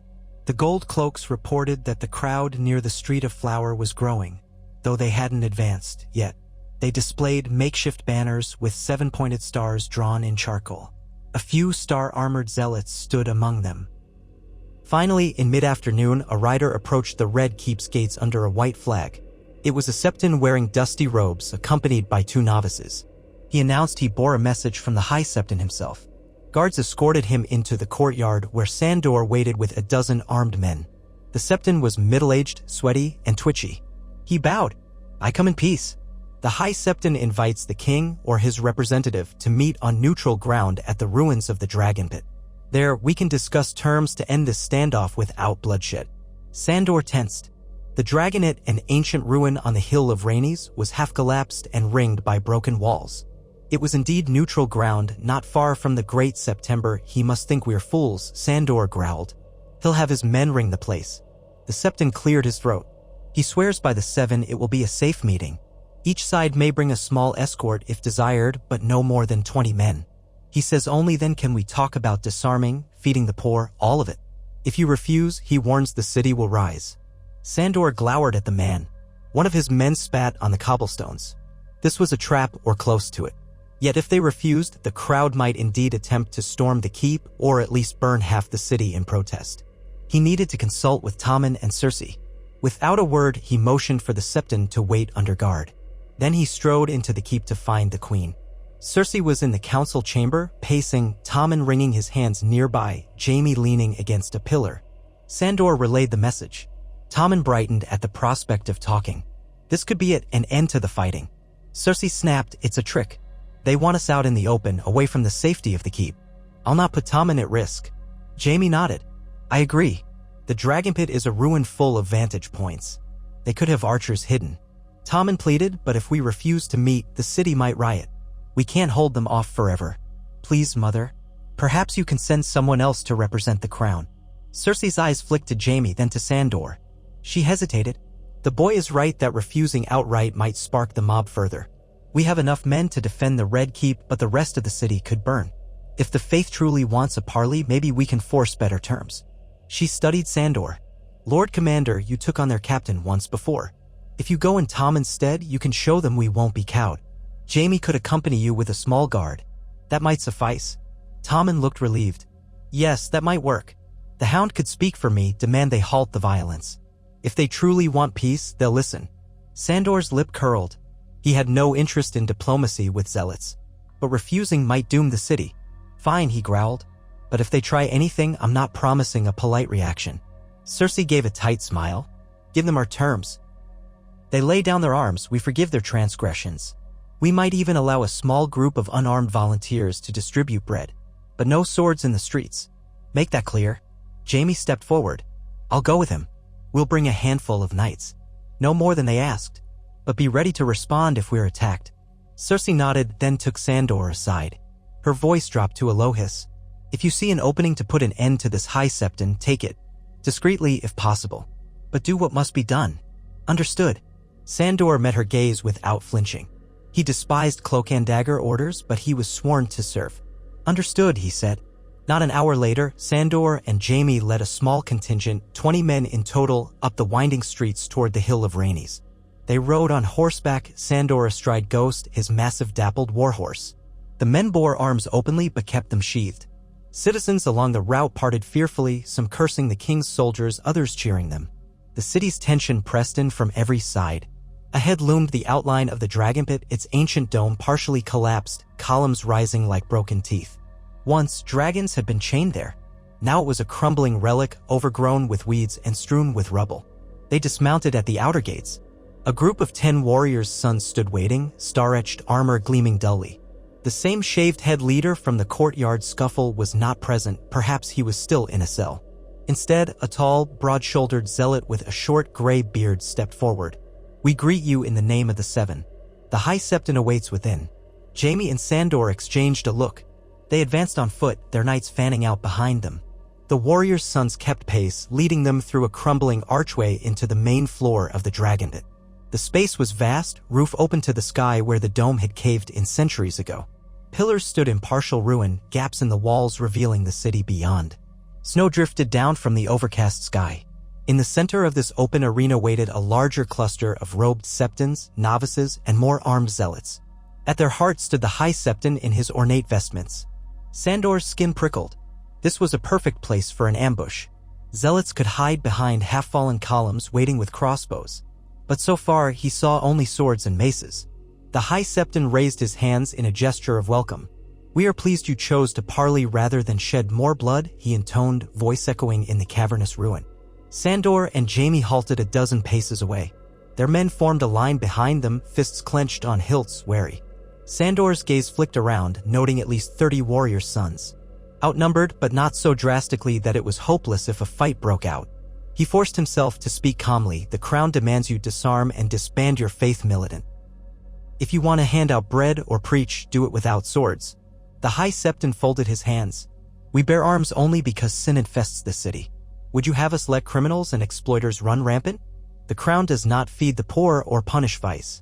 Someone must. The gods command it." Jaime stepped in. "That's the crown's job, not yours. Defiance will lead to civil war." A murmur rose among the gathered zealots. Some scowled. One shouted, "We do the Seven's work. You kill pious men." Another called out, "We are the swords of the gods." The High Septon lifted his hand for silence. He fixed Sandor with a penetrating look. "You, Lord Commander, have spilled blood for the Lannisters. You once served a king who was cruel and unholy. Do you not crave redemption? Lay down your sword, join us in cleansing the city." Sandor's lip curled. "I don't serve gods, I serve the living. And you're stirring madness. If you truly want peace, you'll yield your blades." The High Septon sighed. "Then I fear we are at an impasse. The Seven's laws outrank any mortal king. We cannot yield, but perhaps we can find a compromise. Let Tommen kneel before the Seven, confess the crown's sins, swear to purge the city of its wickedness. Then we will disarm, once we are satisfied that vice is uprooted, brothels closed, gamblers reformed, deviants punished." Jaime's face darkened. "You want the king to kneel and let you run the city's morals? That's no compromise, that's a coup." He glanced at Sandor. Tension crackled. Before Sandor could reply, the tall zealot with the gray beard stepped up, glaring at them. "We know your sins. We know of incest in the Red Keep, whoring, murder. The gods see all. The High Septon offers mercy if your queen confesses her transgressions." Jaime's hand tightened on his sword hilt. Sandor realized they were dangerously close to a spark that would set this place ablaze. He forced himself to keep a level tone. "We're done here then. If you won't disarm, we'll do it by force." A wave of whispers spread among the zealots.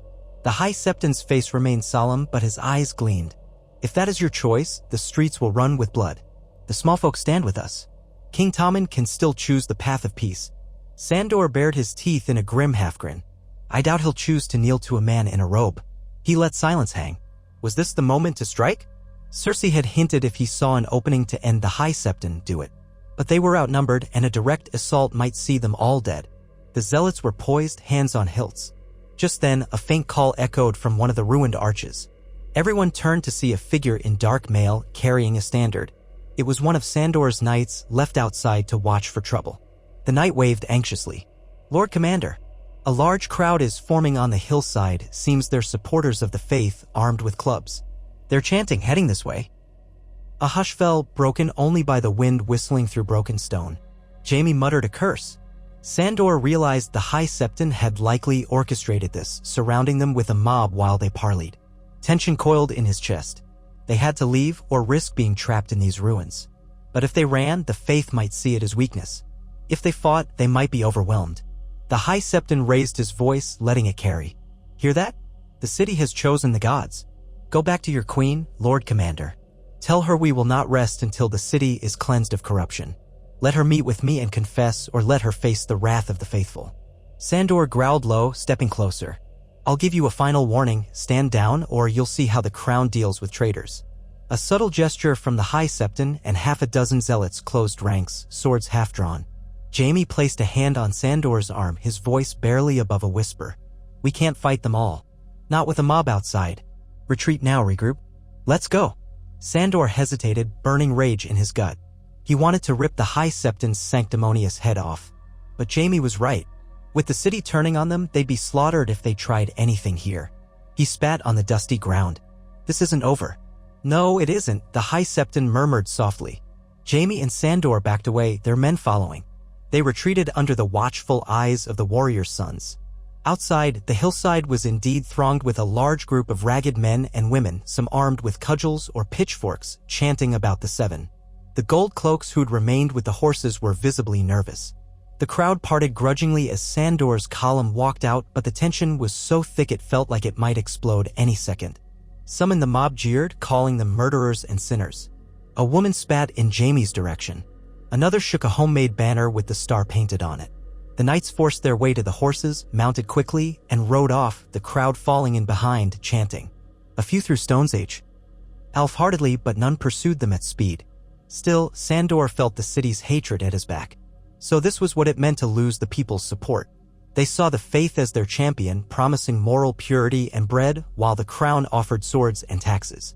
They made their way back to the Red Keep with the grim knowledge that the crisis had worsened. Jaime muttered, "We'd better prepare for a siege if this goes on. The queen won't bend, and neither will they."